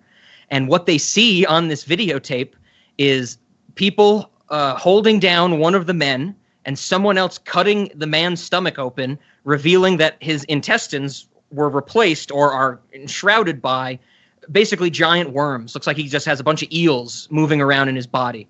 And so our main characters are watching this on the recorder, and they freak out, and they're like, oh my God, what was that? And it was like, what was wrong with them? And one of the characters goes, it was a trick of the light. I've been an EMT for years. You see some weird stuff. That was a trick of the light. Yeah, that was fun. I saw that. I did laugh. It's like, yeah. From now on, the folks, best form of denial. When you are in denial about anything, say it's just a trick of the light when someone tries to confront you on your denial. So what you're saying, Rob, was that Alex Garland was inspired by Army of Terror, Book 6 of the Galaxy of Fear series. Yeah, just like It Follows was inspired by the other one I mentioned. Oh, yeah, these are they flew under the radar just enough, like we said about Fantastic Planet, where people could take from them and build upon these ideas. Yeah, that was fun. I like that. Oh yeah, that stood out to me hardcore. It was great. Yeah, that's pretty much all I have to say about that. Is that like the books are cute. I have no idea if we'll ever go back and do the latter half of the series. Maybe next month's over. Maybe, like I said, I did look a little bit into the other ones. Like we said, they just kind of jump around. Some of them seem interesting. The 7th book is about Tash's brain getting switched with the brain in a Biomar monk. And I was like, oh really? Yeah, because they have to go back to Jabba's palace for some reason. Like Zach said, Thrawn is in book 8. Literally for book 9, the only thing I wrote is the 9th book is Spore, and I didn't write anything else down. The 10th book is the 10th book is Doomsday Ship, and I found a lot of these have some scant. The information on them is very scant and scarce, and so I didn't want to read them. And so I found a summary of the Doomsday Ship on Wikipedia that I thought was just mind blowing. So here we go. This is it. There's nothing else on the Wikipedia page on the summary except this. Hool decides that the best way to get to Dantooine would be through the luxury cruise ship Star of Empire. Whilst on board, they meet Dash Rendar, and Zack meets a computer called Sin. No. An emergency warning sounds, and everyone escapes the ship except Zack, Tash, Dash Rendar, Captain Haj, and some of his crew. The alarms stop, but there is no explosion. The captain and all his crewmen get killed. Sim makes Zack think it is Malik, the person who made him, whereas it is Sim, and they manage to escape. Yay. It literally says yay at the end. So the last 2 sentences of that assume you already read the book, because it does not describe anything. Like, it was great. I loved it. It's like the worst entry I've ever read for a summary of something. I think someone needs to add like a little annotation there, like on Wikipedia, like this information, like this section needs to be cleaned up. Yes. The 11th book is Clones, and this one actually apparently is like the most notable of the series from what I read, because it involves Darth Vader fighting a Darth Vader clone. Of course. And so people like that. And then the last book is The Hunger, which takes place on Dagobah, and they find Yoda. Of course. And then it ended. I think it's somewhere they go into like the dark side tunnel or something. That's how they end the book or something like that. I read. Ah, okay. Why not? Yeah. So I don't know if I want to read those ever, but we'll see. I didn't print those out. So these are your options for next month's over, Rob. You either have to read the latter series or Death Troopers. We have to write a screenplay. Well, that too. No, Zach's like, no, that's definite. Yeah, that's a side. You know what? The other thing is the screenplay is required. The other stuff is kind of like you get your choice. Okay. Yeah, absolutely. Gotcha. Apparently, though, I was reading in the same article. I'll link to it in the show notes. Is that in the interview with John Whitman, they asked him about did you ever need to get permission about like who you could include, like Luke, Leia, Vader, and he goes, all that was me. Once I got the approval for cameos, I started working in people who I want to see. I want it to be the kind of thing where an adult could read the books to their kids and there'd be some hooks. Moments of pleasure recognizing the author had thrown in this character the parents knew. The only moment I had to get approved by Lucasfilm prior to submitting a draft was when I got to kill Dr. Evazan. It got kicked up all the way to George Lucas, and he said, quote, fine. Except for that one thing, as long as I stuck inside the basic lifeline of the character, I could do whatever I wanted. Fine. That is a perfect George Lucas question. Be like, Mr. Lucas, John Whitman wants to kill off Dr. Evazan. Is that okay? And just Lucas looks around trying to figure out who's Evazan. Fine. I pictured at it like he was in the middle of eating something, and he's like, "Oh, fine." yeah. He's like, fine. He's like, leave me alone, fine. I'm pretty sure most of the executive decisions made by Lucas, like during that time, included the phrase "fine." That's so, looking around, figuring out who Evazan is. That's fantastic. Oh God! I imagine Lucas is one of these people just being like stupid goddamn nerds. It's like go get a life. Oh man. But yeah, I found that funny. Apparently, there was like some talk of the same author doing like fairy tale, like Star Wars version of fairy tales, and it would be like Leia reading fairy tales to her son and daughter, Jason and Jaina Solo. Interesting. Hey, Rob, you want to know the difference between Jason Solo and Kylo Ren is? Name? Exactly. Same character. That's one thing I've always found fascinating that nobody really brings up at all when it comes to the sequel trilogy. That in canon, Jason Solo was like a pupil of Luke Skywalker's. His nephew got disillusioned by what Luke was doing, left, killed Luke Skywalker's wife, Mara Jade, and eventually he takes on the title of Darth Caedus, does all these like horrible, like dark things. And I think eventually he dies because Jaina kills him. And it's a very similar setup to what Kylo Ren is. And it's amazing. I have all the complaints about the rise, Force Awakens and The Last Jedi. Nobody brings up the fact that they ripped off essentially the same character. Yeah. And just changed the name. Self-plagiarism. Yeah, I'm just shocked that like nobody brings that up. It's like again, considering that we attacked The Last Jedi for everything, that's the one thing that it's like, oh, that's fine. We're not going to bring that up. The next party I'm at, I'll bring that up, Zach. Good. The Halloween party I go to. What's the deal with Jason Solo? Who are you dressed as? Kylo Ren? No, Jason Solo. I know in the series finale of Rebels, Hera and what's his name? Kanan's love child is named Jason, spelled the exact same way. And I've always taken that as like a giant FU to the people that loved like the Legends, like all the old canon stuff, like the Legends, the EU. I've always taken that as a giant FU. Like, oh, we made this character that you love so much that it's like a representation of everything that can never come back because it directly conflicts with what they're doing. Mm-hmm. We named it a character that will never, like, really never highlight ever again. Man. Yeah. Good old Star Wars. Yeah, that's one thing too. Is everybody complains about like Rian Johnson like treating the man babies poorly on Twitter, and it's like, folks, Star Wars has always been like had a layer of contempt between the creators and the fans. It's always been that way. There's always going to be a layer of like disdain for the audience with Star Wars. It's there. You're never going to remove it. Right. It's best just to accept it. And just hope they don't make it that point. Exactly. But yeah, so with that being said, Rob, is there anything else about Galaxy of Fear that you want to discuss? I did have some, there were a few questions that I think you could answer, and there was a few things that were described in the book about Star Wars that I had never thought of, and I wanted to pitch you. Right before that, I would be remiss if I did not bring this up. It's not negative. I know when I start saying it, Zach, you're going to think it's negative, but it's not negative. It's actually something I hated at first, but when I did the research, it has actually something good these books did. In the first book, when they're introducing the droid character, DV9. Oh, no. Like I said, Zach, it's not going to be negative. I quote, DV9 says he can calculate and record 10 million bits of information about alien cultures per second. 10 million bits is 1.25 megabytes, which is nothing.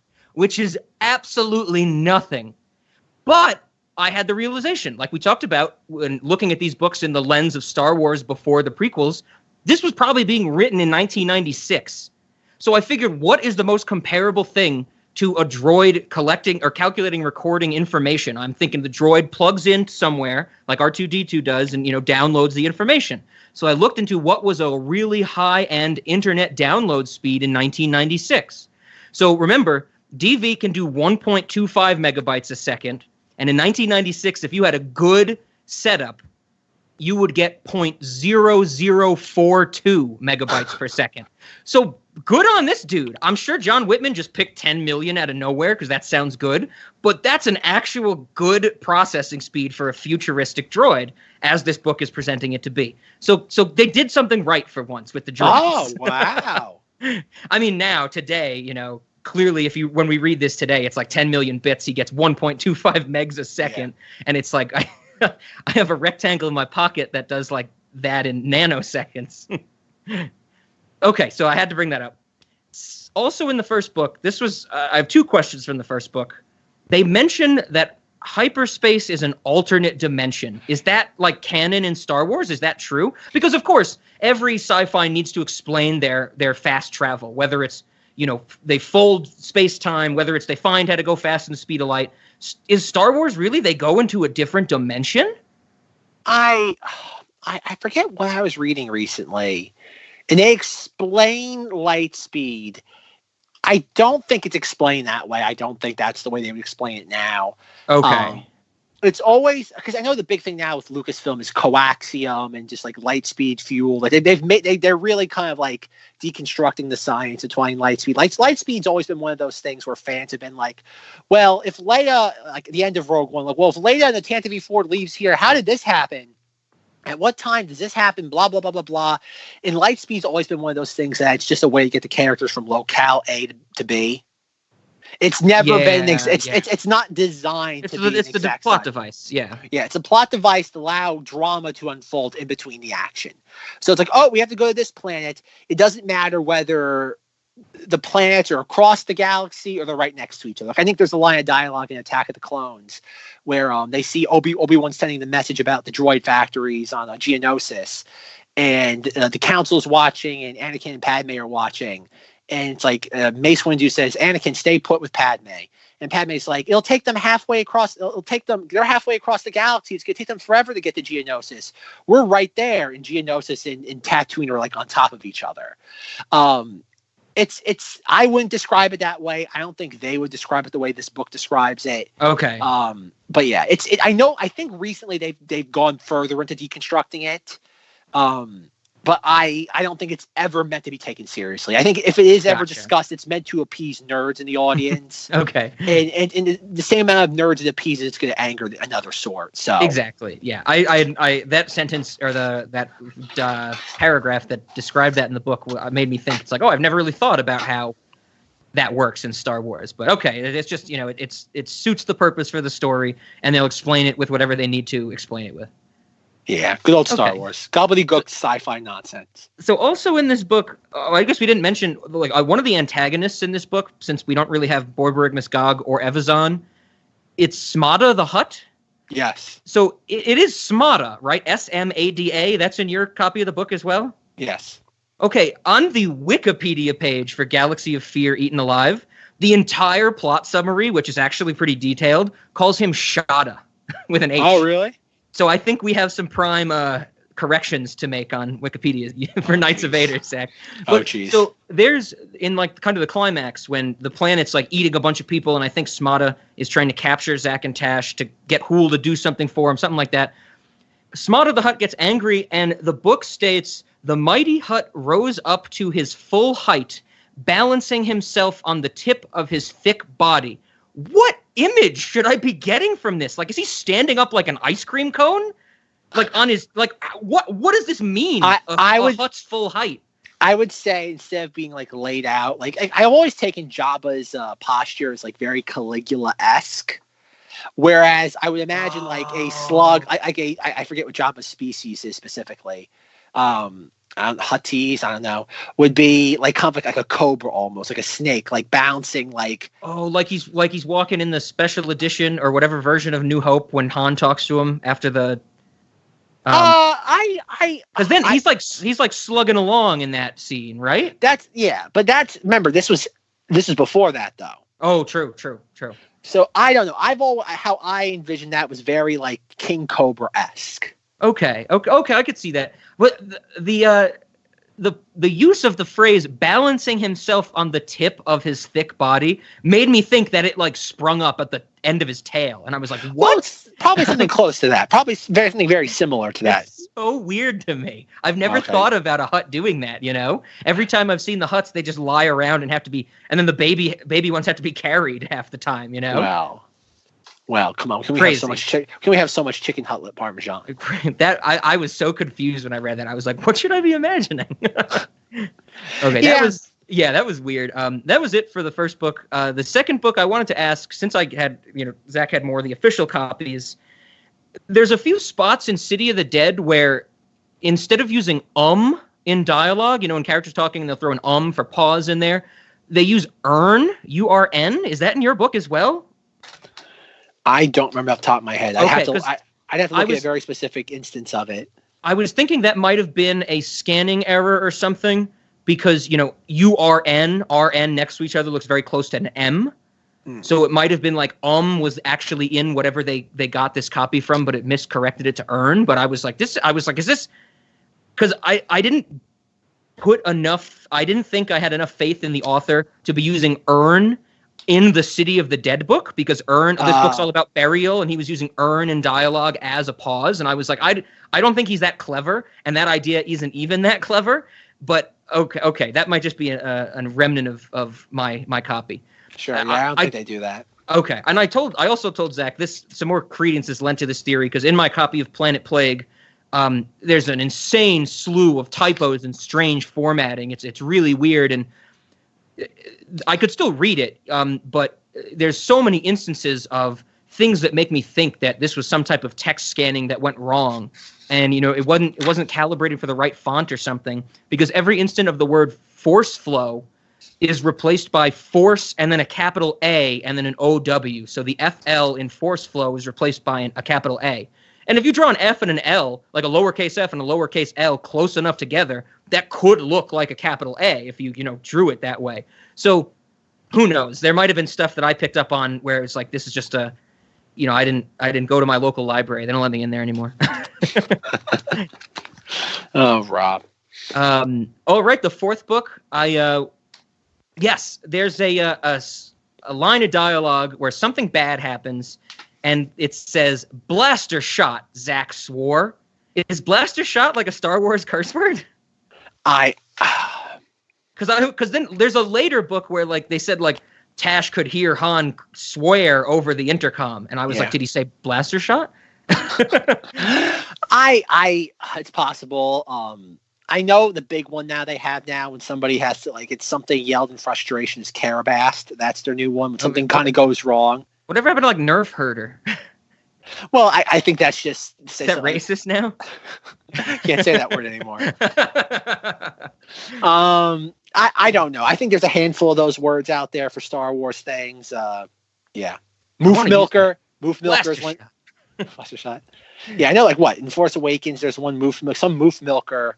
Yeah, they come and go, I think. I think it's just something cute somebody throws in that thinks that they're clever. Yeah, okay. Oh, and I should have mentioned it before, but there's this is the Nightmare Machine, book 4. So they're at this amusement park type of thing, and they go into like the Hall of Mirrors, and they got all these sci-fi mirrors that make you look like different creatures and all that stuff. And of course, the cliffhanger for one chapter is like Zach's like, "Oh, there's a monster in here," but it's just a funny mirror making him look like a monster. When DV and Tash come in, they're talking about how it's just a fun house. And DV has the line where he says, "These trick mirrors intentionally distort one's image." And that is funny. And I was like, man, somebody predicted my exact thoughts on Snapchat filters today. Because I don't get those at all. Like, those are the stupidest things to me. And that's exactly what this droid says. Oh, it's great. See, folks, he finally related to a droid in Star Wars. We had breakthrough. DV wasn't bad. I wasn't against DV for the most part. When he takes the bullet in the 5th book or something for Tash, I was like, okay, come on. It made sense though, because he's tasked with taking care of him. So whatever. Oh, I did have a question. I think it's my last one. In the 6th book, there's a line, I think when they're getting away, where Tash is like inner monologuing, and she's like, I should use the Force for good. It's not a weapon like weapon is weapon. And she says something like, even Darth Vader used to be a Jedi. Is that common knowledge? Like, how would she know that? Well, wasn't Force Flow feeding her information about all that? About the Jedi, get contraband information? That's true. Is that they don't detail all of the information she gets from Force Flow. They have the throwaway line where it's like, she's been reading all of these, contraband documents from him. So that, okay, that makes sense. Okay. But otherwise, that would not be common knowledge, right? Like Obi-Wan Kenobi knows it because he's Obi-Wan, and then... Yeah, but again, this is still during that time of Star Wars where you didn't have the prequels, you didn't have the special editions, so your Old Testament really was the original trilogy and the dozens of just weird novels. And who knows what the weird novels said? I guess I was thinking of A New Hope. Like, doesn't Obi-Wan say, like, Luke is like, who's Darth Vader? And he's like, he was an old friend of mine or something, and he used to be good, but then he went bad or something like that. So, yeah, it's a very heavy dose of paraphrasing, but yeah, it's the idea that he was a good friend. Yeah. Okay, right on. I think that was it. Overall, these were easy to read, quick to go through, a good ride. You get to roll your eyes just enough times, and if you don't really read a lot of fiction, this is something that is definitely interesting to go back to if you used to read fiction like this. With Goosebumps for me. Yeah, it's easily digestible, it's inoffensive, and overall, it's perfectly serviceable children's content. Yep, so everybody in the audience, go out, read them, give your own ratings on a scale of -4 to 18 in the Knights of Vader Facebook group. Oh, God. Oh, boy, yeah, so, yeah, that's fine. That's a nice summation of all of it. Right on. I guess the last thing I have to say is, since this is my first time on Knights of Vader proving that I can actually read, because I think I've proved to you, Zach, because I'm assuming you read the books. I didn't just find plot summaries or anything. I have some details that you can't find online. So now that I've proven that I can read, I hope I get invited back for some other book reviews. I don't know if there's anything, like this. Like we said, maybe the next 6 in a few years. But I did want to prove to Zach as well that I could also write. Did you read that story I sent you, Zach? Of course I did, Rob. I completely did not forget to read that at all about this that you told me a week ago about, and I'm just remembering it now. Well, that is fine. That is fine. I expected something as such, and I honestly almost forgot. I wanted to talk about it at the beginning of this episode. But no, I have done some writing. I've published in a few outlets for fiction and nonfiction. A lot of my writing is really long and weird. Some of it's behind paywalls, but I did send one to Zach that is not behind a paywall, and it's pretty short and it's pretty manageable. I think I'm going to, regardless of what Zach says, I'm going to share the link in the Knights of Vader Facebook group when this episode comes out, and I would suggest anybody to check out my work if you want to, read something of mine and then criticize me, because that's only fair. Maybe John Whitman's in the Knights of Vader Facebook group. Who knows? Check it out. It'll be a fun one. So Thank you, Zach. Thank you for keeping up. Yes, I'm glad I didn't let you down, Rob. I will link to it in the show notes as well. Okay. Yeah, I was thinking about that earlier before we started recording. I was like, what do I even want to hear from Zach? I'd be like, Zach, do you like it? And he'd be like, I guess. It's not as good as insert Galaxy of Fear title here. Yeah. So I think that was it for me. Any last anything last bits you want to say about Galaxy of Fear? No. Galaxy of Fear's Edge? Galaxy's Edge of Fear. The Edge of Fear in the galaxy. I guess the last comment would be that, expect to see Zach and Tash Aranda as I guess older teens or young adults in episode 9. They're going to be main characters. No, they won't be. They'll be God by the events of that. They'd be. They're all. Oh, that's. Oh, they'd be right. They'd be about 10 years younger than like Han, Leia, and Luke. We'll see them as Force ghosts. Oh God, they'll be like 50. They'll think about that. Okay. Tash yeah, that's and right. Zach This would be like 50 years old. Let that sink in. Yeah, because this is before, like we said, before Empire. Yep. Okay. So yeah, we're gonna get some. They're gonna go to the Outer Rim to recruit people. We're gonna get some Tash and Zach, and then I'm gonna have a 2-second audio clip that Zach will put in an episode when you are talking about episode 9. That's gonna be me saying, "I told you so." He called it, folks. That's my prediction. Yes. Oh God! All right, Rob. Because now we kind of wrapped up our Galaxy of Fear discussion. I think we have another Star Wars announcement that people might not be aware of. Yeah. It's the first time we get to talk about it on this podcast. I know we mentioned it in Monstober on Cinemoddities, but I think this is where, more people are looking for that info. We recently got the announcement of Thumb Wars, the Thighs of Skyskipper, a new Thumb Wars supposedly feature film. I think I said on Cinemoddities, I haven't been excited for something in a while like I'm excited for this. So we're going to be reviewing this. We're going to have to review this on every podcast ever, not just ours, but everybody's. We're going to hijack like every other Star Wars podcast, break into their signal, and just discuss Thumb Wars 9, the Thighs of Skyskipper. True crime podcasts. We're going to go take over. The two women from The Office that do a podcast. We're going to do Thumb Wars there. It's going to be great. So, yeah, I guess I want to bring it up on here because I know Zach has been posting some of these in the Knights of Vader Facebook group and also sending them to me. Trading cards? Is that what they're called? Trading cards? Yeah. It seems Who like are you Steve trading Odekirk, these with?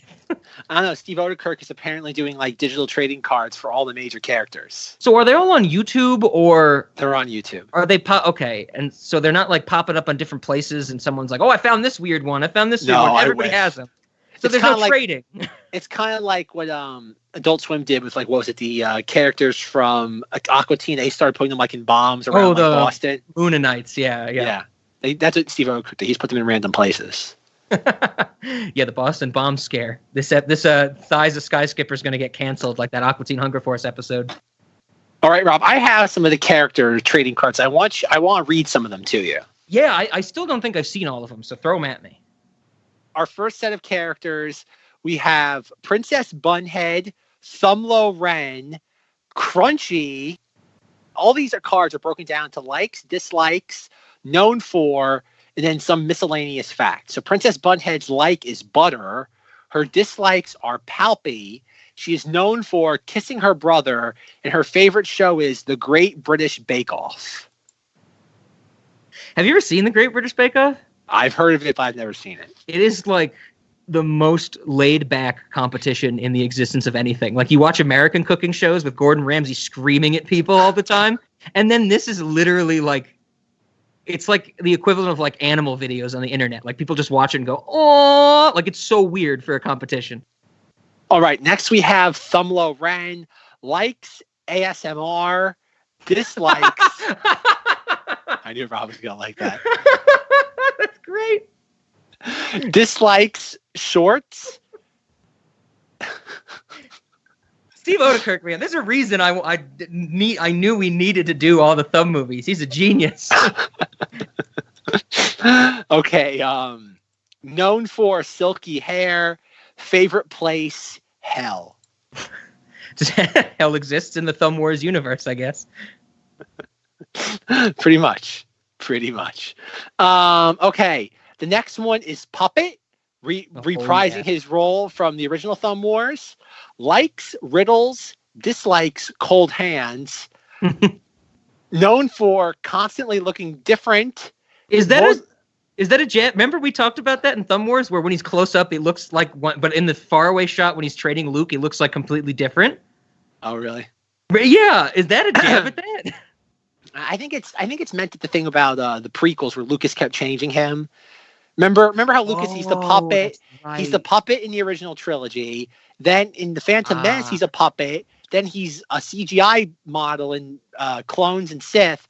And then Lucas, for the Blu-rays, changed him then to a CGI model in the Phantom Menace. Okay. Yeah, that's probably what it is. Yes. And he's most likely to be packed in, a box. Nice. Then we have another character called the Messenger. So who is this supposed to be? Let me find I don't know. Likes good news, dislikes bad news, known for prompt delivery, vulnerable submission, armbar. He's on the nail side of the thumb. Is this supposed to be like Hux or something? Or an officer? I don't know. It just says the Messenger. He's a bad guy. He's on the nail side of the thumb. Interesting. Yeah, I guess I'm thinking of Hux and, like, The start of The Last Jedi, where he's like communicating with Oscar Isaacs, and then it's like then he has to talk to Snoke, and he's like he's because the good news and bad news thing is what makes me think of that, because he like doesn't want to talk to Snoke or whatever, but who knows?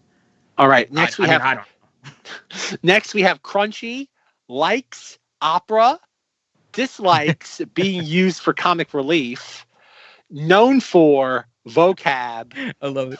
Favorite weapon, the bow. That vocab is great.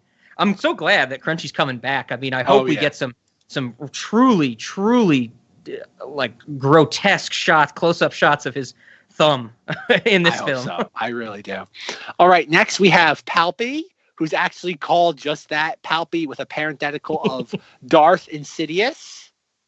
And his likes are bounce houses. Dislikes are the sun and Jedis. Known for sparkle fingers. Favorite pet, hamster. Nice. Does that reference anything, the hamster? That seems odd. Okay. Maybe right. it will in the movie. Sure. Next is Popo. Likes participating in a primary plot. Dislikes being reprimanded. Known for starting strong. Favorite dating app, Tinder. So this is supposed to be Poe Dameron, I'm guessing? Yes. Okay. I like the being reprimanded part. All right. Next we have Anna Skin.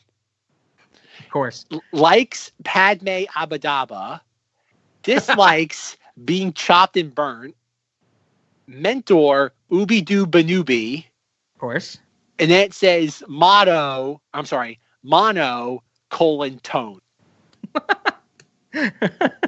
But it's interesting that Anna's skin is listed on the nail side of the thumb. Yes. Yeah. Oh, interesting. All right. Next character is Pin. Likes escaping. Dislikes troopers. Known for being around. Biggest hope, a strong finish. I like that. All right, next is Gridface, who's clearly a parody of a Knight of Ren. He's a Knight of Thumlow Ren. Yeah, I'm seeing that, where it just states that he is that. Yeah, okay. Likes the throne room. Dislikes intermittent film appearances. Special talent, face styling. I love it. And now we get to our last batch. Next character is Toes Rico. Toes Rico. Likes creature freeing. Really likes battle kissing. Known for midair collisions. Fave hairstyle, the swoop. That's the swoop. I like Toes. That's great. Toes Rico. All right, now we have Black Helmet Man. Of course. We all know. Black Helmet Man likes Padme Abadaba. Dislikes being chopped and burnt. Known for asthma. Favorite song, Work Bitch. Oh, jeez. So, yeah, you're right. It is interesting that we do get a Black Helmet Man and an Anna Skin. Yes, and they're both on the nail side of the thumb. So maybe we're going to have some flashbacks or something going on. I think so. Right on. All right, next is Ballbot. Pol Pot? Yes, Pol Pot. Likes rolling. Dislikes potholes. Known for rolling. Purpose in film. Toy. Nice. That's when I was thinking, like, what is the BB-8 parody name going to be before it was revealed? I was thinking it was going to have to be something related to, like, this thing was just created to sell toys. And I'm glad that, even though the name doesn't reflect that, the purpose in film reflects that perfectly. Exactly. All right, the next character we have is Freaky Troll Creature. This is the one that stood out to me on all of them. I'm interested to see where this is going to come up. Yes, because this is a character that's on the nail side of the thumb, too. Yeah. Likes mayhem and yarn ball. Dislikes robots. Known for wild. Skull thickness thin. What could this be? Is this a parody of an Ewok? But why would it be on the nail side of the thumb? That's a good point. Yeah. What I don't know what this could be. I'm intrigued. Yeah, I don't know. The comment section is just as baffled. I'm not sure who or what this would be parrying. And another person wrote WTF. Oh, and someone did reply Ewoks. All right, folks, I'm going to write. Zach's commenting in real time. Yes, I am. All right, there we go, folks. If you go click on the Freaky Monsters thing, you'll see, or Freaky Troll Creature, you will see my comment. Padme Abadaba. And the last one is Padme Abadaba. Her likes are bad boys. Her dislikes are haters. She's known for having mega kids. And the next one, the best one is pretty, yes. Perfect. And she's on the fleshy side of the thumb. Of course. Padme Abadaba. Abadaba, ooby-doop, ooby-doop, ooby-dooby-dooby. Yes.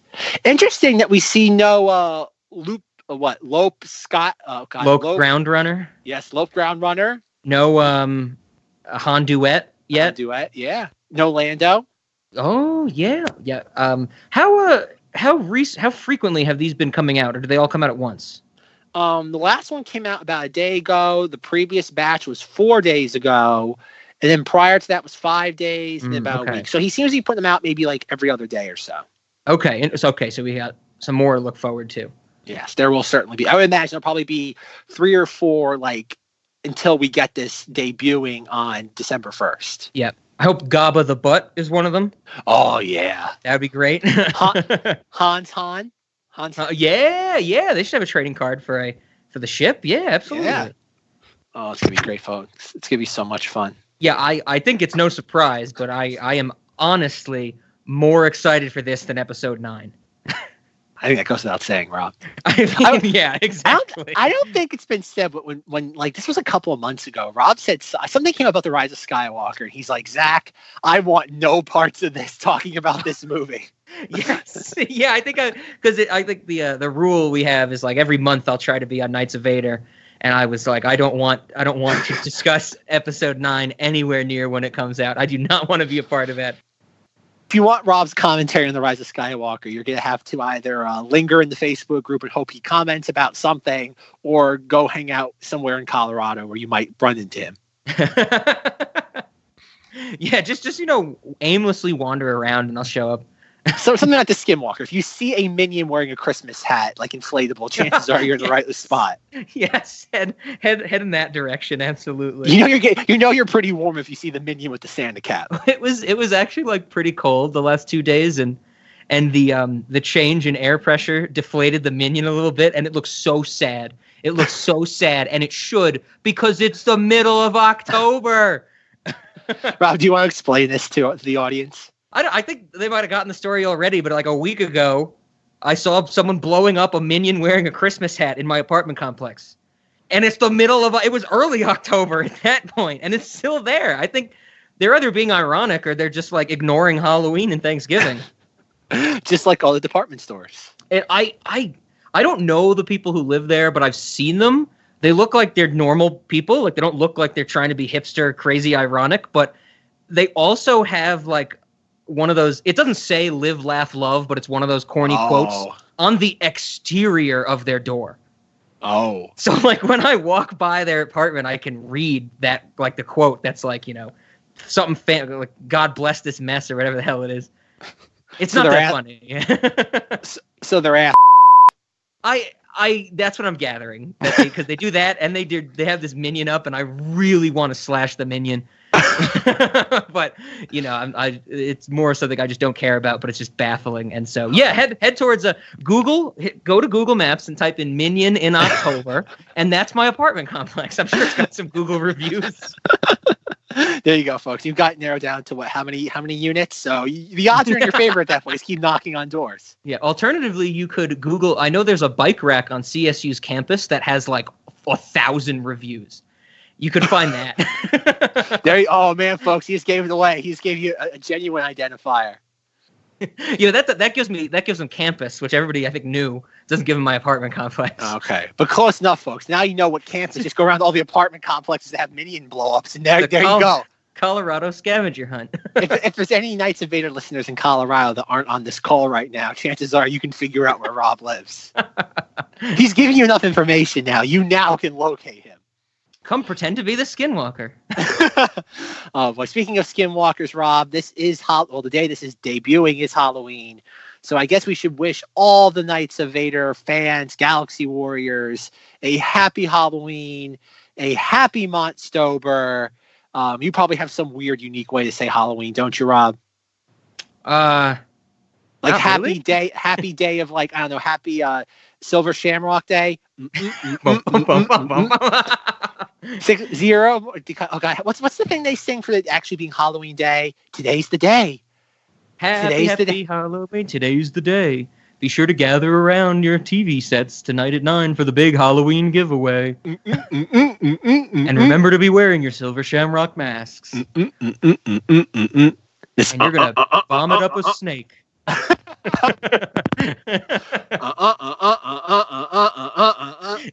And if you're on the East Coast, be sure to go to bed wearing your mask. With the television on. That's the best plot hole we found in that movie. Time zones. So conclude this episode of the Knights of Vader, a Star Wars podcast. Check out our Facebook group, type in Knights of Vader, and you will find us there waiting for you. Find us on Instagram at KOV Podcast. Shoot us an email, kovpodcast@gmail.com. If you like what you hear, please rate, review, and subscribe to us on iTunes or whatever podcasting platform you're currently listening to us on. Thank you to An Inspiriority Complex for providing our theme song. Check out the show notes to hear more from them. For questions, comments, concerns, or snide remarks, contact me, Zach, on Twitter, at Cinemoddities. And you can come hear Rob and I on Cinemoddities, where we will spend the entire month delving into Montstober topics. And next month, which is?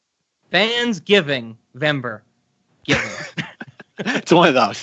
Fans Choice Month. So every episode has been sent to us as a request from a fan. We're going to narrow it down to the whole month, with one exception. And it should be good. We'll have, like I said on Cinemoddities, we'll have an outlet to be angry at other than each other. Yes. So, considering that most Knights of Vader episodes go out in real time, so there's a good chance that maybe if you send it to us the moment you hear this, we might include your suggestion. Just maybe. So, with that being said, Rob, when you are not espousing the wisdom of Bobdonimus Gog and other things that shouldn't be in children's literature, where can people find you? So, of course, as Zach said, over on Cinemoddities, you can find me also in the Knights of Vader Facebook group. I am also the person who runs the good old An Inspiriority Complex Facebook group. Come and give us a follow or whatever, a like, whatever you do on Facebook. We like to post our music we also love, things like that. I want to give another shout out to the Immortal Lansberries, another band that I'm partially responsible for. I don't know why I went to that instead of involved with first. But check them out. They love the listens. And other than that, give a read to my story that I'll post or Zach's going to put in the show notes. I'll put in the Facebook group when this comes out, and complain at me. Feel free. Oh, yes, folks. Do not hold back. I give you full authority to go after him. Beep boop trash can him. Give him the beep boop trash can. Yeah, I know, because I've torn apart the Star Wars fandom survey. I've torn apart the childish writing of John Whitman. So, I'm ready. You got to balance the scales out. Exactly. Eviscerate him, folks. Show no mercy. Something dark side. Swallow the berry juice. It'll all be over soon. All right, folks. Good night, but not goodbye. And as always, remember Alderaan. Down with the Empire. Woo!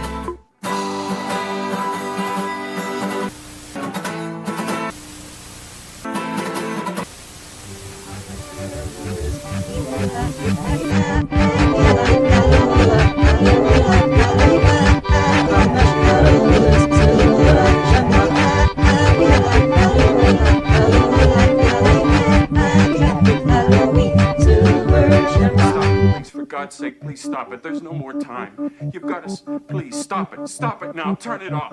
Turn it off. Stop it. Stop it. Stop it. Stop it. Stop it. Stop it. Stop it.